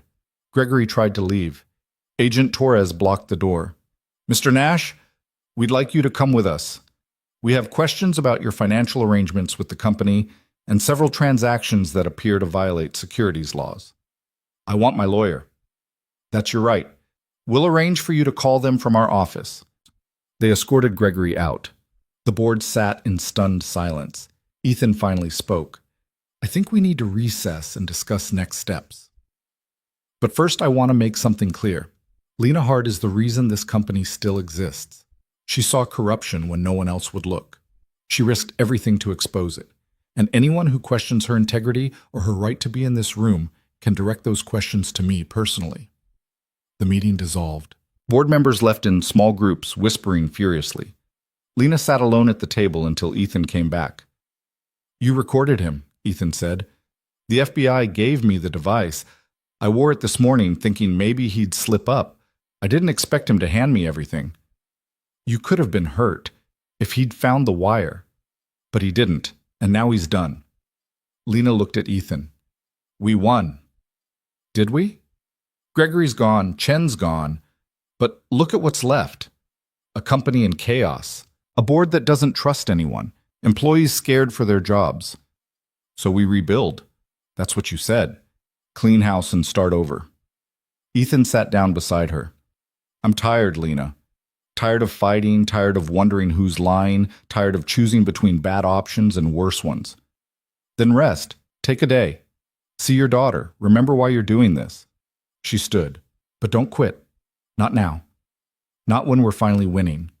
She left him sitting there and went back to her office. The view from her window showed the city stretching out in every direction. Millions of people living their lives, most of them unaware that 30 floors up, a battle had just been won. Her phone buzzed, a text from an unknown number. You made powerful enemies today. Watch your back. Lena deleted it and got back to work. There was still so much to do. The victory lasted exactly 48 hours before it started falling apart. Wednesday morning, Lena arrived at work to find security had been doubled at every entrance. Tommy, the guard who'd always waved her through with a smile, now checked her badge 3 times and made her sign in on paper, even though the digital system had already logged her. New protocols, he said apologetically. Orders from upstairs. Upstairs meant the interim board leadership, a committee of 3 external directors who'd been brought in to stabilize the company while the investigation continued. Lena had met them once. They'd looked at her like she was a liability they hadn't figured out how to minimize yet. Her office had been searched again. Professional this time, everything put back exactly where it belonged, but she could tell. A pen moved half an inch, papers restacked in slightly different order. Someone had gone through her files with care and precision. She called Ethan. His assistant answered. Mr. Vale is unavailable, Patricia said, her voice strained. He's in meetings all day. I can take a message. Tell him I need to talk to him. Now. I'll pass that along. The line went dead. Lena stared at her phone and felt the first real spike of fear since Gregory's arrest. Something had shifted. At 10 a.m., she was summoned to the executive conference room. Not by Ethan, by the interim board. 3 people sat at the table. Harrison Wells, former CEO of a pharmaceutical company, silver-haired and stone-faced. Janet Ortiz, corporate attorney with a reputation for cutting through chaos with surgical precision. And Thomas Brennan, CFO of a tech conglomerate, young for his position, ambitious, and apparently unimpressed by everything he'd seen so far. Miss Hart, Harrison said, thank you for joining us. Did I have a choice? Everyone has choices. He gestured to a chair. Please sit. We have concerns we'd like to discuss. Lena sat. Janet slid a folder across the table. Inside were printouts of emails, financial records, and what looked like surveillance logs. We've been conducting our own internal review, Janet said, separate from the FBI investigation. We need to understand not just what happened with Chen and Nash, but how it happened. Why systems failed, why oversight was inadequate. That sounds reasonable, Lena said carefully. Part of that review involves examining everyone who had access to sensitive information during the period when fraud was occurring. Thomas leaned forward. Including you. I'm the one who exposed the fraud. Yes, after being rapidly promoted to a position that gave you access to confidential documents and executive communications. Harrison opened another folder. Your employment history shows 14 months as a low-level assistant. Then suddenly you're director of strategic oversight reporting directly to the CEO. That's unusual. Mr. Vale promoted me because I identified problems other people missed, or because you were already aware of those problems through other means. Janet's voice was sharp. Your father worked with Robert Chen. He was under investigation for financial crimes when he died. Chen kept his company active and used it as part of his fraud network. That's quite a coincidence. Lena's hands clenched under the table. My father died 14 years ago. I didn't even know about his connection to Chen until recently. So you say. But we have to consider all possibilities. Thomas pulled up a document on the screen. Your financial records show you've been struggling. Medical bills for your mother, student loans, rent on an apartment you can barely afford. Then suddenly you're getting promoted, receiving bonuses, gaining access to information worth millions to the right buyer. Are you accusing me of something? We're trying to understand the full picture. Harrison's tone was almost gentle. Help us understand, Miss Hart. How does an assistant with no relevant credentials or experience suddenly become the person who cracks open a multi-million-dollar fraud scheme? Either you're extraordinarily talented, or you had prior knowledge that you leveraged for personal gain. Lena stood up so fast her chair scraped against the floor. I had a journal. Mr. Vale read it. He saw that I'd noticed inconsistencies in the Meridian merger documents. He brought me into the investigation because I saw things clearly, without the political complications that come with years in corporate America. That's it. That's the whole story. The journal that conveniently went missing and ended up on Mr. Vale's desk, Janet said. How did that happen exactly? I don't know. Someone took it from the break room. Someone who wanted Mr. Vale to see what I'd written. Someone? But you don't know who. Thomas made a note. Convenient. Where is Mr. Vale? Lena demanded. Why isn't he in this meeting? The three board members exchanged looks. Harrison spoke. Mr. Vale has been placed on administrative leave pending the outcome of our investigation. The floor dropped out from under Lena's feet. What? There are questions about his judgment, his decision-making during this crisis, his relationship with you. Janet's expression was unreadable. Until we can verify that everything was handled appropriately, he's been asked to step back from day-to-day operations. This is insane. He saved this company. Or he created a crisis to consolidate power and eliminate rivals. Thomas shrugged. We're exploring all theories. Lena wanted to scream. Instead, she forced her voice to stay level. Can I go? One more thing. Harrison pulled out another document. We're going to need you to take a leave of absence as well. Paid, of course. While we complete our review. You're suspending me. We're protecting the integrity of the investigation. If you're innocent, this will be resolved quickly, and you'll be reinstated with our apologies. Janet stood. In the meantime, we'll need your badge, your laptop, and your access credentials. And if I refuse, then we'll terminate your employment immediately and make our suspicions public. Harrison's voice hardened. We're trying to be fair here, Miss Hart. Don't make this more difficult than it needs to be. Lena handed over her badge and laptop with hands that wanted to shake but didn't. She walked out of that conference room with her head up and her spine straight, and she didn't let herself fall apart until she was in the stairwell 3 floors down, sitting on cold concrete steps with her face in her hands. They were erasing her. Systematically, professionally, completely. Everything she'd built, everything she'd fought for, being dismantled under the guise of due diligence and proper procedure. Her phone buzzed. A text from a number she didn't recognize. Coffee shop on Madison. 1 hour. Come alone. M.M. Margaret Fisk. Lena almost didn't go. She was tired of secret meetings and cryptic messages and feeling like a pawn in games she only half understood. But she went anyway, because what else was she going to do? Go home and watch her life collapse in real time? Margaret was already there, sitting in the back corner with 2 cups of coffee. She looked like she'd aged 5 years in 2 weeks. Thank you for coming, Margaret said as Lena sat down. They suspended me. And Ethan. I know. I'm sorry. Did you know they were going to do this? I suspected.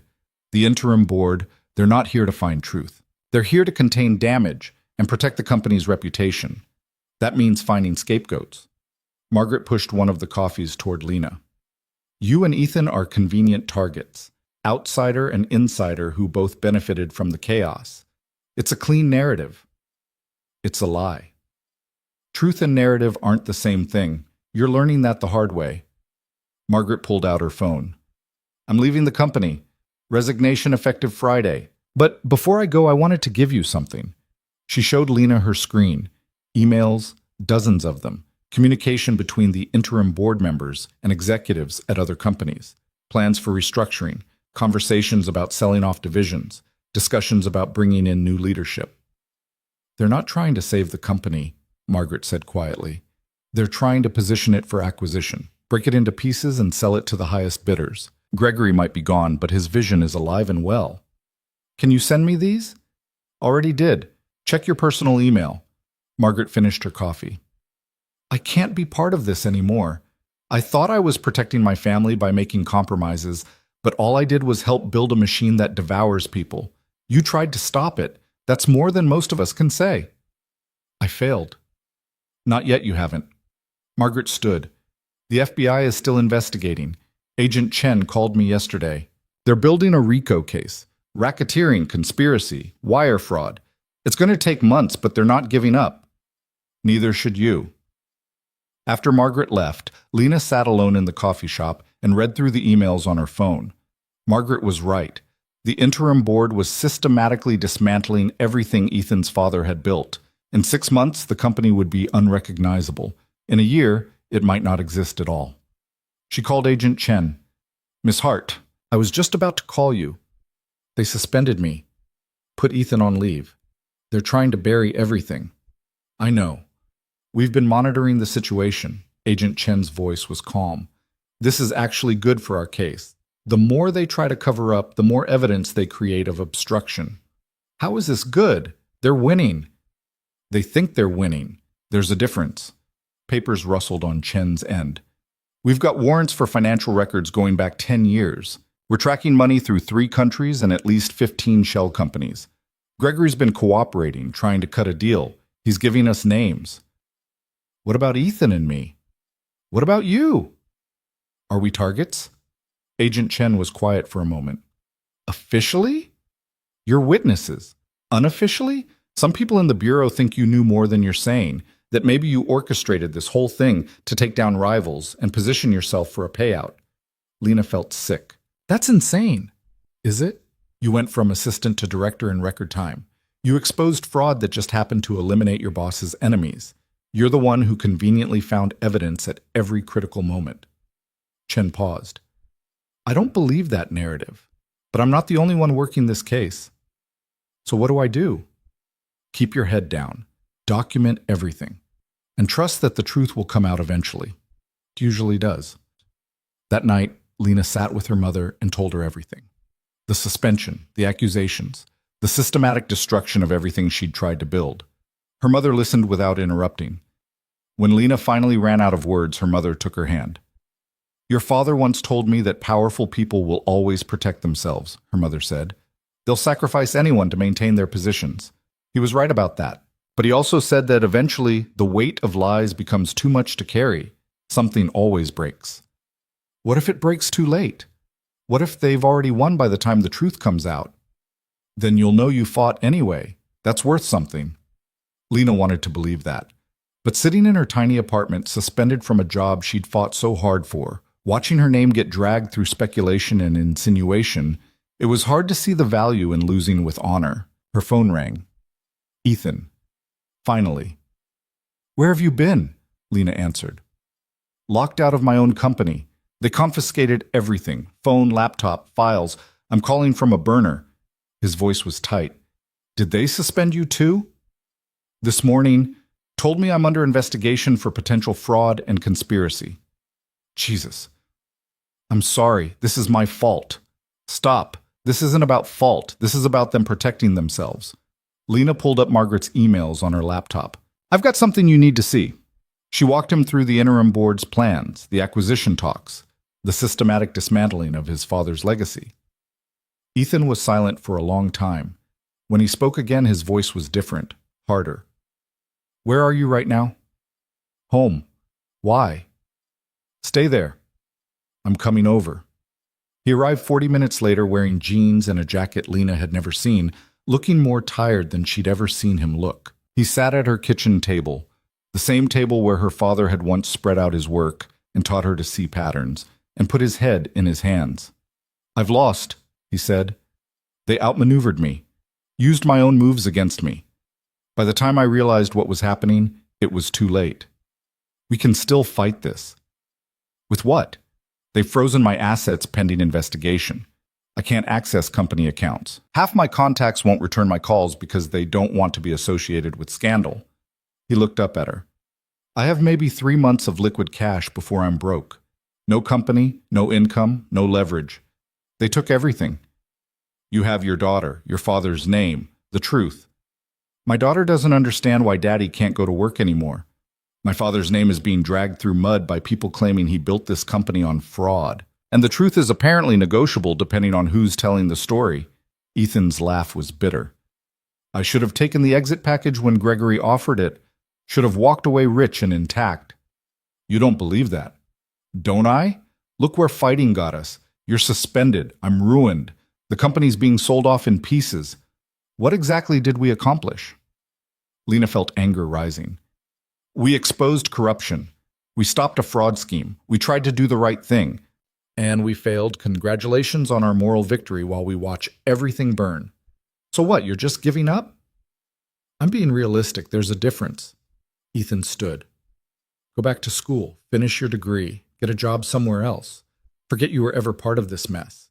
You're young enough to start over. What about you? I'll figure something out. I always do. He moved toward the door. Sorry I dragged you into this. You deserved better. Ethan, wait. But he was already gone, leaving Lena alone in her apartment with Margaret's emails and a growing certainty that if she didn't do something drastic, everything they'd fought for would be erased like it never happened. She pulled out her laptop and started writing. Not in her journal this time. A document, clear, detailed, thorough. Everything she knew about the fraud, the cover-up, the interim board's plans. Names, dates, amounts, connections. She wrote for 6 hours straight, fueled by coffee and rage and the stubborn refusal to let them win without a fight. At 3 a.m., she finished 47 pages. Every piece of evidence, every conversation, every suspicion backed up with documentation. She saved it in 3 different places, then sent copies to people she trusted. James Porter, Agent Chen. A journalist she'd met once who'd promised to listen if she ever had something worth saying. Then she called the number on the card Margaret had given her. It rang 4 times before a sleepy voice answered. This is Lena Hart. I'm ready to talk. On the record. Everything. The interview was scheduled for Friday at a news outlet that had been investigating corporate fraud for decades. Lena spent Thursday preparing, going over her notes, making sure every claim could be supported. Agent Chen called to warn her that going public could complicate the federal case. I don't care, Lena said. If I wait for the legal system to work, the company will be gone and everyone involved will have moved on to their next scam.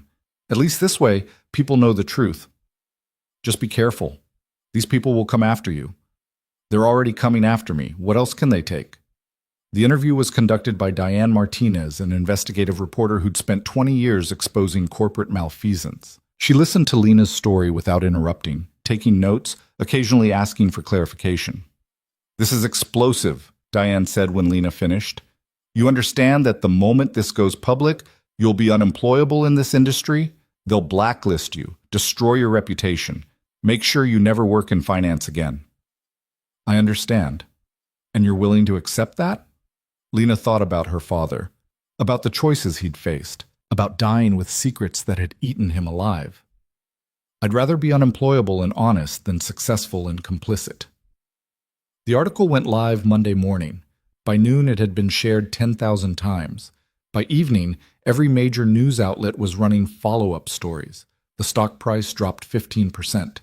The interim board called an emergency meeting, and Lena's phone started ringing with death threats. She'd expected backlash. She hadn't expected the volume or the viciousness. People calling her a liar, a fraud, a whore who'd slept her way into a story. Her address got posted online. Someone sent photos of her apartment building with threatening messages. The police assigned a patrol car to her street. Her mother was terrified. Maybe you should leave town for a while. Stay with your aunt in Boston. I'm not running. This isn't bravery, it's stubbornness. There's a difference. Maybe, but I'm not hiding while they try to bury the truth. Wednesday morning, Lena got a call from an unknown number. She almost didn't answer, but something made her pick up. Miss Hart? A woman's voice, vaguely familiar. This is Linda Kramer. We need to talk. They met in the same parking garage where Linda had first given Lena the flash drive. Linda looked worse than before, exhausted, scared, but determined. I read your interview, Linda said. It's going viral. The board is panicking. They're trying to contain it, but it's too late. The shareholders are demanding answers. Good. I have more information, things I didn't include in the files I gave you before. Linda handed over another flash drive. Audio recordings. Board meetings from the last 6 months. I've been recording everything since Gregory was arrested, just in case. Why are you giving this to me? Because you're the only one still fighting. Ethan's disappeared, Margaret quit. Everyone else is trying to save themselves. Linda met her eyes. I have cancer, stage 3. Probably won't see next year. I don't care about my career anymore or my reputation. I care about leaving my kids something to be proud of. This is it. This is my chance to do something that matters. Lena took the flash drive with hands that weren't quite steady. Thank you. Don't thank me. Use it. Burn them down. The recordings were damning. Conversations about covering up the fraud. Discussions about how to discredit Lena and Ethan. Plans to quietly settle with the FBI while maintaining public innocence. Harrison Wells' voice. We sacrificed 2 people to save the institution. That's the play. Make Hart and Vale the villains, restructure quietly, move on.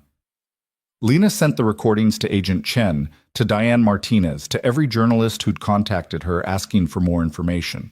She posted transcripts on social media. She made sure there was no way to bury this anymore. Thursday morning, the FBI arrested Harrison Wells and Janet Ortiz on charges of obstruction of justice and conspiracy. Thomas Brennan resigned and fled to his house in the Hamptons. The interim board collapsed, and Ethan called. I saw what you did, he said. I couldn't let them win. You could have. You could have walked away, started over, saved yourself. His voice was rough. Why didn't you? Because someone had to finish it, and you gave up. I was tired. I am tired. But watching you fight alone while I hid, I can't live with that. Papers rustled on his end. I'm coming back. To the company, to the fight, to whatever comes next.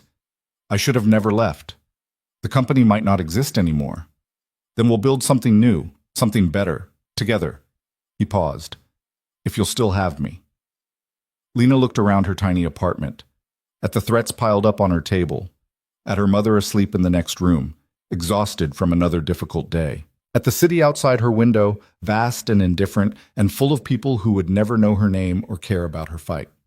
We finished this, she said. Whatever it takes. Whatever it takes. The following week moved like an avalanche, more arrests, more resignations. The company's remaining leadership voted to bring Ethan back as CEO with a reform board and new oversight structures. The acquisition talks collapsed. The FBI's RICO case expanded to include 16 defendants. And through it all, Lena worked. Not from an office anymore, her position was still technically suspended, but from her apartment, from coffee shops, from anywhere she could spread out her laptop and keep digging. She found more evidence, more connections, a network that went deeper and wider than anyone had suspected. Corporate fraud at 3 other companies, bribes to foreign officials, tax evasion schemes that spanned decades. Agent Chen called it the biggest white-collar crime case in 20 years. Lena called it unfinished. Because there was still one name that kept appearing in documents, always in the background, never quite directly implicated. A lawyer who'd structured many of the shell companies. A consultant who'd advised on the fraud schemes. Someone who'd been there from the beginning, helping build the network that had destroyed her father and nearly destroyed everything else. Vincent Morrison, corporate attorney, Gregory Nash's longtime friend and advisor, and the man who, according to documents Lena had found, had been the one to report her father to federal investigators 15 years ago. Not Chen, Morrison. Chen had taken credit, but Morrison had made the call. Lena sat in her apartment at 2 a.m., staring at evidence that proved Morrison had orchestrated her father's destruction to protect his own involvement in early fraud schemes. He'd used Chen as a front, let him take the blame and the credit, while Morrison continued operating in shadows. And he was still out there, untouched, protected by layers of legal complexity and plausible deniability. She called James Porter. "I need you to find someone," she said, "and I need everything you can dig up on him. Everything." "Who?" "Vincent Morrison. And James? I don't care if it's legal. I need the truth." James was quiet for a moment. "You sure about this?" "I've never been more sure of anything." "Then let's finish it." James called back 3 days later with a file so thick it took 20 minutes just to summarize. Vincent Morrison wasn't just a corporate attorney, he was an architect. For 30 years, he'd been building legal structures that allowed wealthy people to hide money, avoid taxes, and commit fraud with just enough distance to claim ignorance when things went wrong. "He's untouchable," James said over coffee in a diner far from anywhere either of them usually went. "Or at least he thinks he is. Offshore accounts in 12 countries. Clients who'd go to prison before they'd testify against him. A legal team that makes the mafia's lawyers look like public defenders." "There has to be something," Lena said. "There is, but it's messy." James slid a folder across the table. "Morrison kept records. Not because he had to, but because he's arrogant. He documented every scheme, every structure, every client, called it insurance. If anyone ever came after him, he could threaten to expose everyone. Where are these records? That's the problem. They're in a safe deposit box at a bank in Switzerland. Completely legal, completely inaccessible without Morrison's physical presence and biometric verification. Lena felt hope deflating. "So we can't get to them." "I didn't say that." James leaned forward. "Morrison has a daughter, Emily Morrison. She's 32, works in nonprofit development, lives in Brooklyn. By all accounts, she's nothing like her father. Actually tries to do good in the world. What does she have to do with this?" "Everything. According to sources I can't name, Emily found out about her father's work 6 months ago. She's been estranged from him ever since, and she's been quietly gathering her own evidence, trying to figure out how to stop him without destroying her mother, who's sick and doesn't know the truth about what her husband does." Lena sat back. "You want me to approach her? I want you to talk to someone who might understand what you're going through.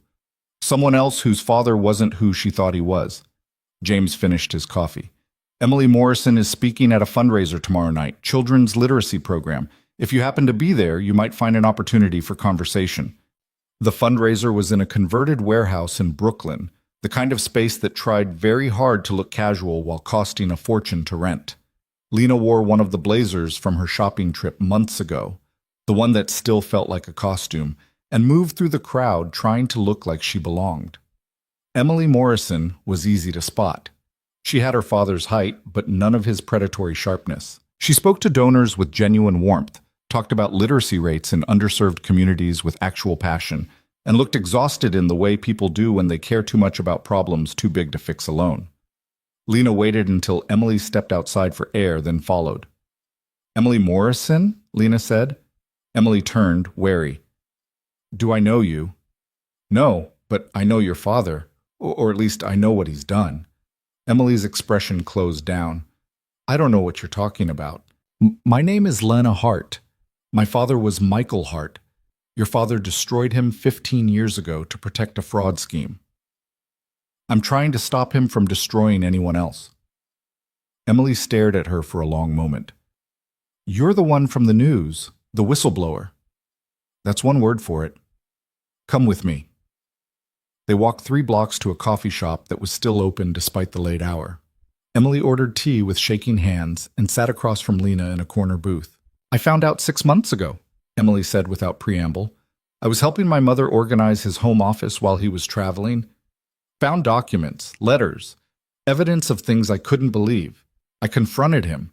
He didn't even deny it, just said I was naive if I thought successful people didn't bend rules." "I'm sorry." "Are you? Because you're here asking me to help you destroy him. That's not sorry. That's strategic." Lena didn't flinch. "You're right. I need your help. But I also think you want to stop him. Otherwise, you wouldn't have been gathering evidence." Emily's eyes filled with tears she didn't let fall. He's my father. My mother loves him. My whole childhood. He was the person who taught me right from wrong. How do I reconcile that with what I know now? You don't. You just decide what matters more, the person you thought he was or the person he actually is. That's easy for you to say. Your father's dead. You can remember him however you want. My father died knowing he'd compromised everything he believed in because your father and people like him gave him no choice. I'd rather have the truth than a comfortable lie. Lena pulled out her phone, showed Emily the evidence she'd compiled. Your father orchestrated fraud schemes that stole from pension funds. Thousands of people lost their retirement because of structures he built. He helped corrupt executives hide assets while employees got laid off. He destroyed my father to cover his tracks. And he's still out there, still doing it, still untouchable. Emily read through the documents, her face getting paler. Where did you get all this? Investigators, FBI, some of it from your father's own clients who are cooperating to reduce their sentences. Lena leaned forward. I know about the safe deposit box in Switzerland. I know you have access because your father added you as an authorized user when you were 21, before you knew what he was. I can't just steal his records. You wouldn't be stealing. You'd be providing evidence of ongoing criminal activity to federal authorities. That's not theft. That's justice. It's also betraying my father. He betrayed you first. He betrayed everyone who trusted him. Lena's voice softened. I'm not asking you to do this for me. I'm asking you to do it for all the people he's hurt, for the people he'll hurt next if someone doesn't stop him. Emily wiped her eyes. My mother has Alzheimer's. Early stages, but progressing. She doesn't understand why I don't visit anymore. I can't tell her the truth because it would destroy her. And if I do this, if I help you, my father will know it was me. He'll cut me off completely. I'll lose both parents. I know, and I know that's not fair. Nothing about this is fair. Lena pulled out a card Agent Chen had given her. But this is the number of the FBI agent handling the case. If you decide you can help, call her. If you can't, I understand. Either way, I'm sorry you have to carry this. Lena left the card on the table and walked out before Emily could respond. She'd done what she could. The rest was up to someone else fighting their own impossible battle. 2 days passed.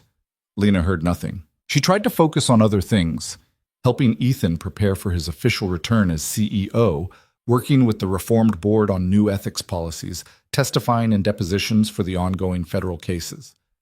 But her mind kept returning to Emily Morrison and the question of whether anyone would choose truth over family. Then Agent Chen called. We need to meet, now.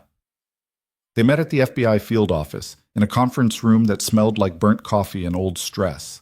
Agent Chen had dark circles under her eyes, and the manic energy of someone running on deadline pressure and stubborn determination. Emily Morrison contacted me, Chen said without preamble. She's willing to provide access to her father's records, but she has conditions. What conditions? Immunity for her mother. If the records show her mother knew anything, Emily wants guaranteed protection from prosecution. Chen pulled up a document on her laptop.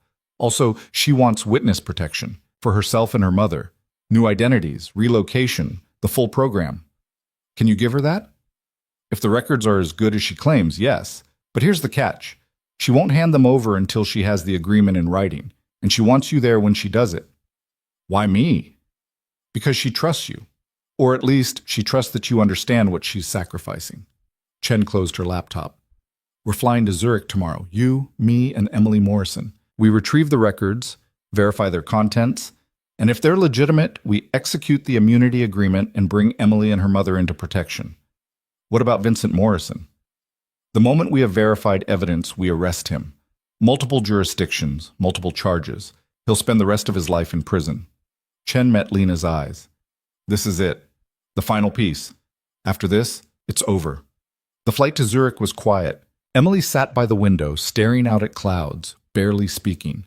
Lena gave her space. Some battles had to be fought alone, even when you were surrounded by people.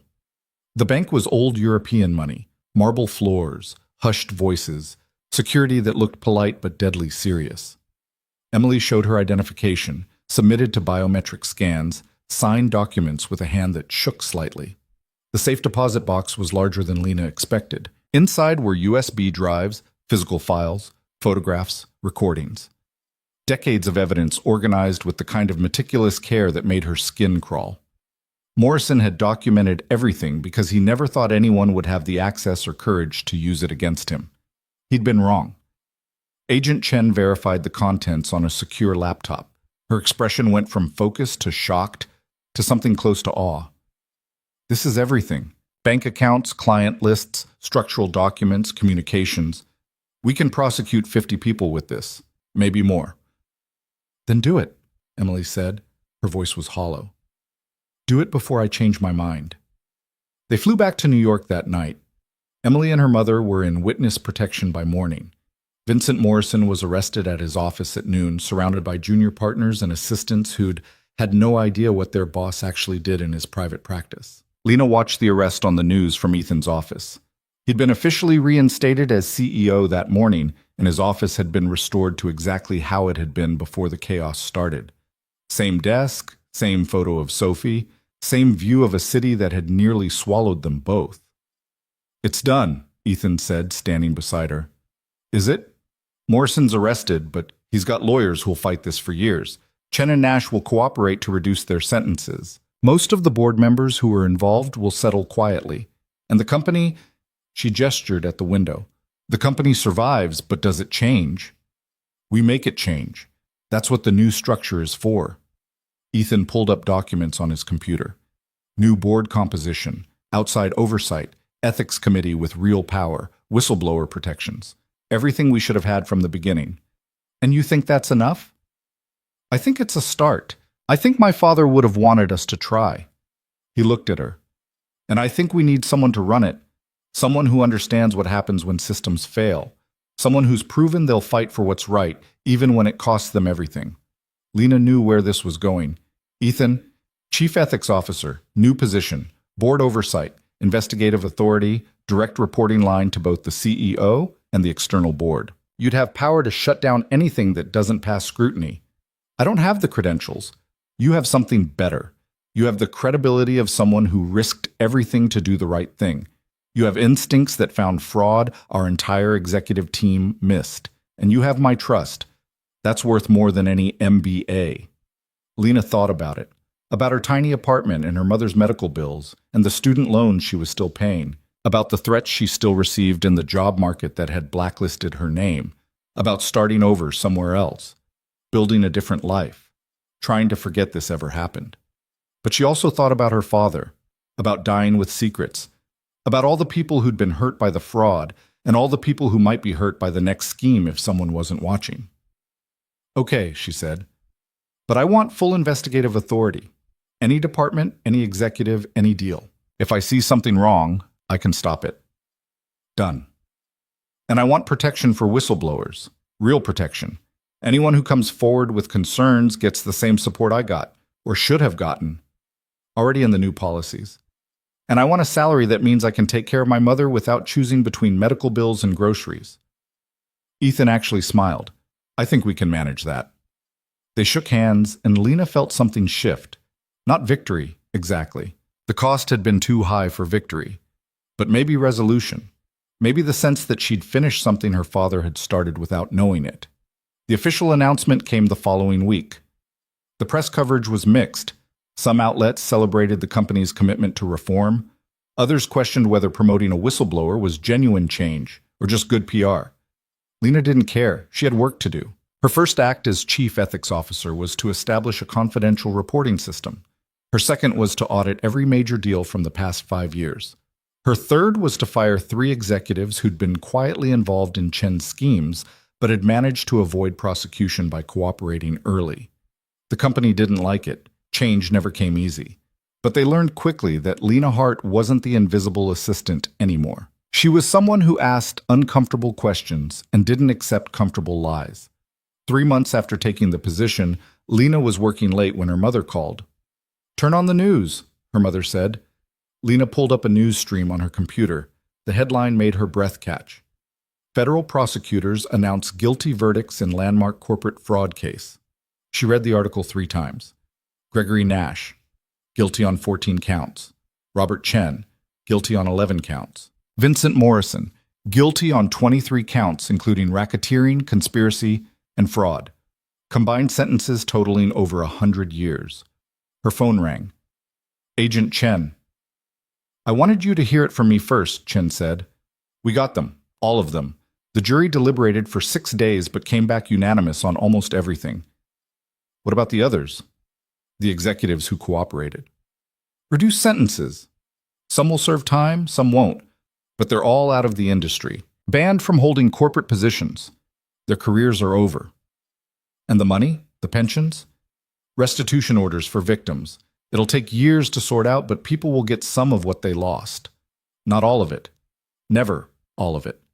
But something. After the call ended, Lena sat in her office and cried.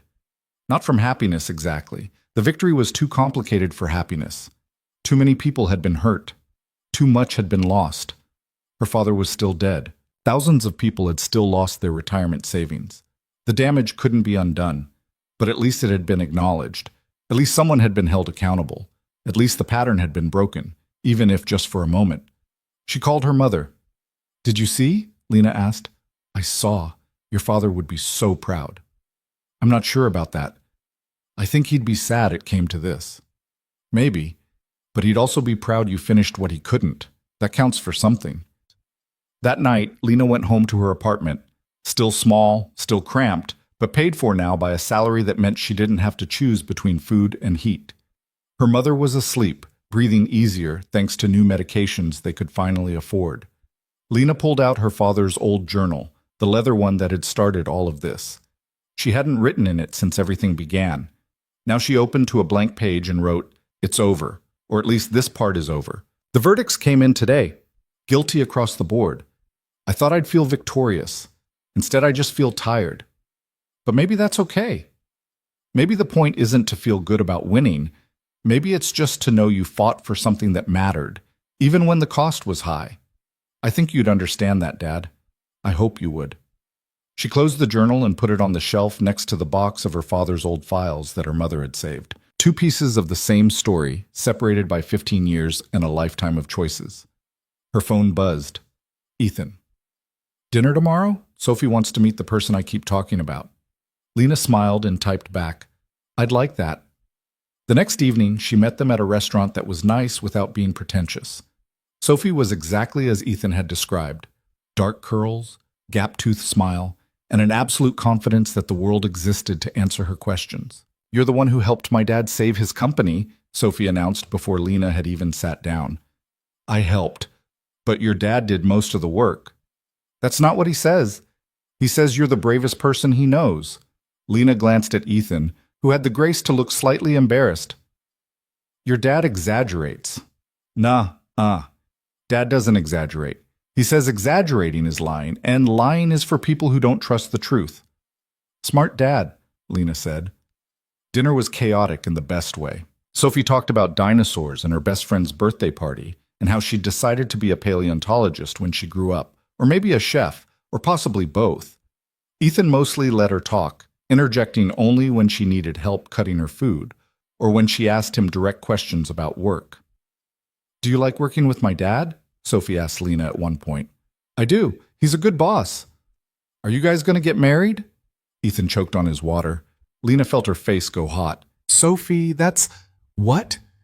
Emily's parents worked together and they got married. So did David's parents. It's not weird. It's also not automatic, Ethan managed.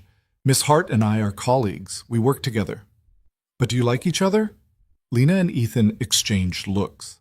After everything they'd been through together, this felt like the most dangerous conversation yet. Yes, Lena said carefully. We like each other. Good, because Dad needs more friends. He works too much. After dinner, Ethan walked Lena to the subway. Sophie had been picked up by her grandmother, leaving them alone on the street as evening turned to night. I'm sorry about that, Ethan said. She's 6. She doesn't have a filter yet. It's fine. She's wonderful. She is, and she's right, for what it's worth. I do work too much. I have been for years, using it as an excuse to avoid everything else. He stopped walking. But these past few months, working with you, fighting alongside you, It reminded me that there's more to life than board meetings and quarterly reports.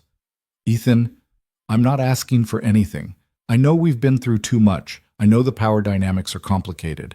I know you probably just want to focus on your new position and taking care of your mother. He met her eyes. But I wanted you to know that you matter to me, not as an employee or a colleague, as a person I admire and trust and care about. Lena felt something complicated happening in her chest. This is a terrible idea. We work together. We've been through trauma together. We're probably confusing gratitude for something else. Probably, Ethan agreed. And even if we're not, starting something now would be messy and complicated, and everyone would say I only got my position because of personal involvement. They definitely say that. So we should be smart about this. Professional. Maintain appropriate boundaries. Absolutely. They stood there on the sidewalk, not moving.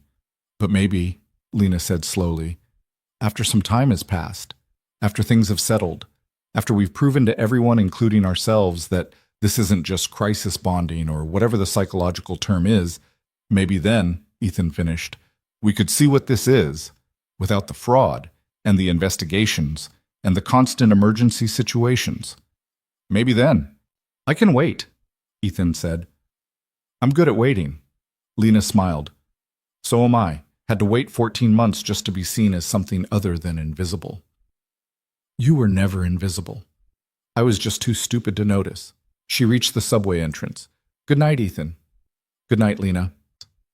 She descended into the station, and as the train carried her home through tunnels under the city, she thought about futures and possibilities and all the things that might happen now that the fighting was finally done. 6 months later, the company held its annual shareholder meeting. Lena stood on stage beside Ethan and the reformed board, presenting the new ethics framework and reporting on the progress they'd made. Transparency initiatives, whistleblower protections, independent audits, restitution to victims of the fraud. The shareholders applauded, some because they genuinely supported the changes, others because the stock price had recovered and they'd stopped caring how it happened. After the meeting, Lena found a quiet moment in her office. She pulled out her journal, the digital one now, safer, and wrote, "A year ago, I was invisible. An assistant nobody noticed, living paycheck to paycheck, carrying secrets I didn't know how to share. Now I'm standing on stages talking about ethics reform to people who used to look through me like I didn't exist. I'm not sure what the moral of this story is, that persistence pays off, that the truth always wins. Both feel too simple for how complicated everything actually was. Maybe the moral is just that sometimes you have to fight for what's right, even when you know it'll cost you everything. And sometimes, if you're lucky, you find people willing to fight alongside you. And sometimes, even more rarely, you actually win. Not cleanly, not perfectly, but enough. Enough to matter. Enough to make a difference. Enough to sleep at night knowing you didn't look away when it mattered most." Her phone buzzed. Ethan. Dinner? No agenda? No work talk, just dinner.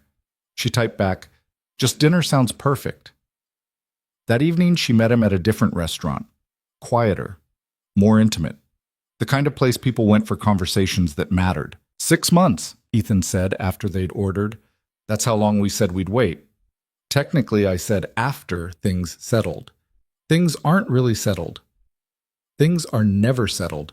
If we wait for perfect conditions, we'll wait forever. Lena smiled. Fair point.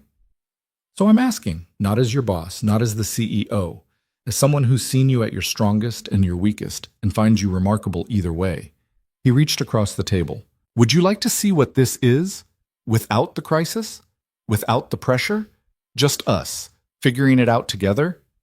Lena took his hand. Yes, I would. Even though people will talk? People already talk. They've been speculating about us since the beginning. At least this way it'll be true.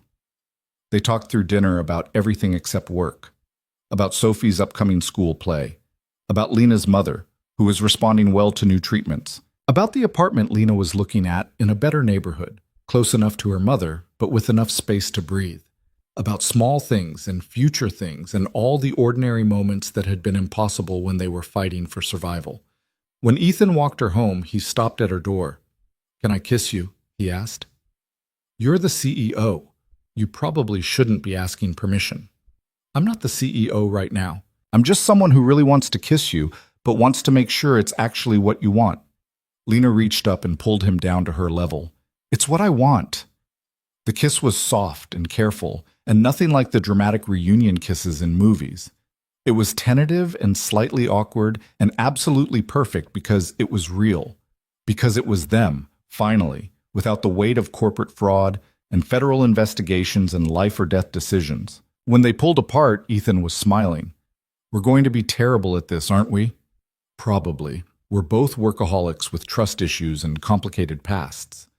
Lena grinned. But we're also both stubborn enough to make it work anyway. That's what I'm counting on.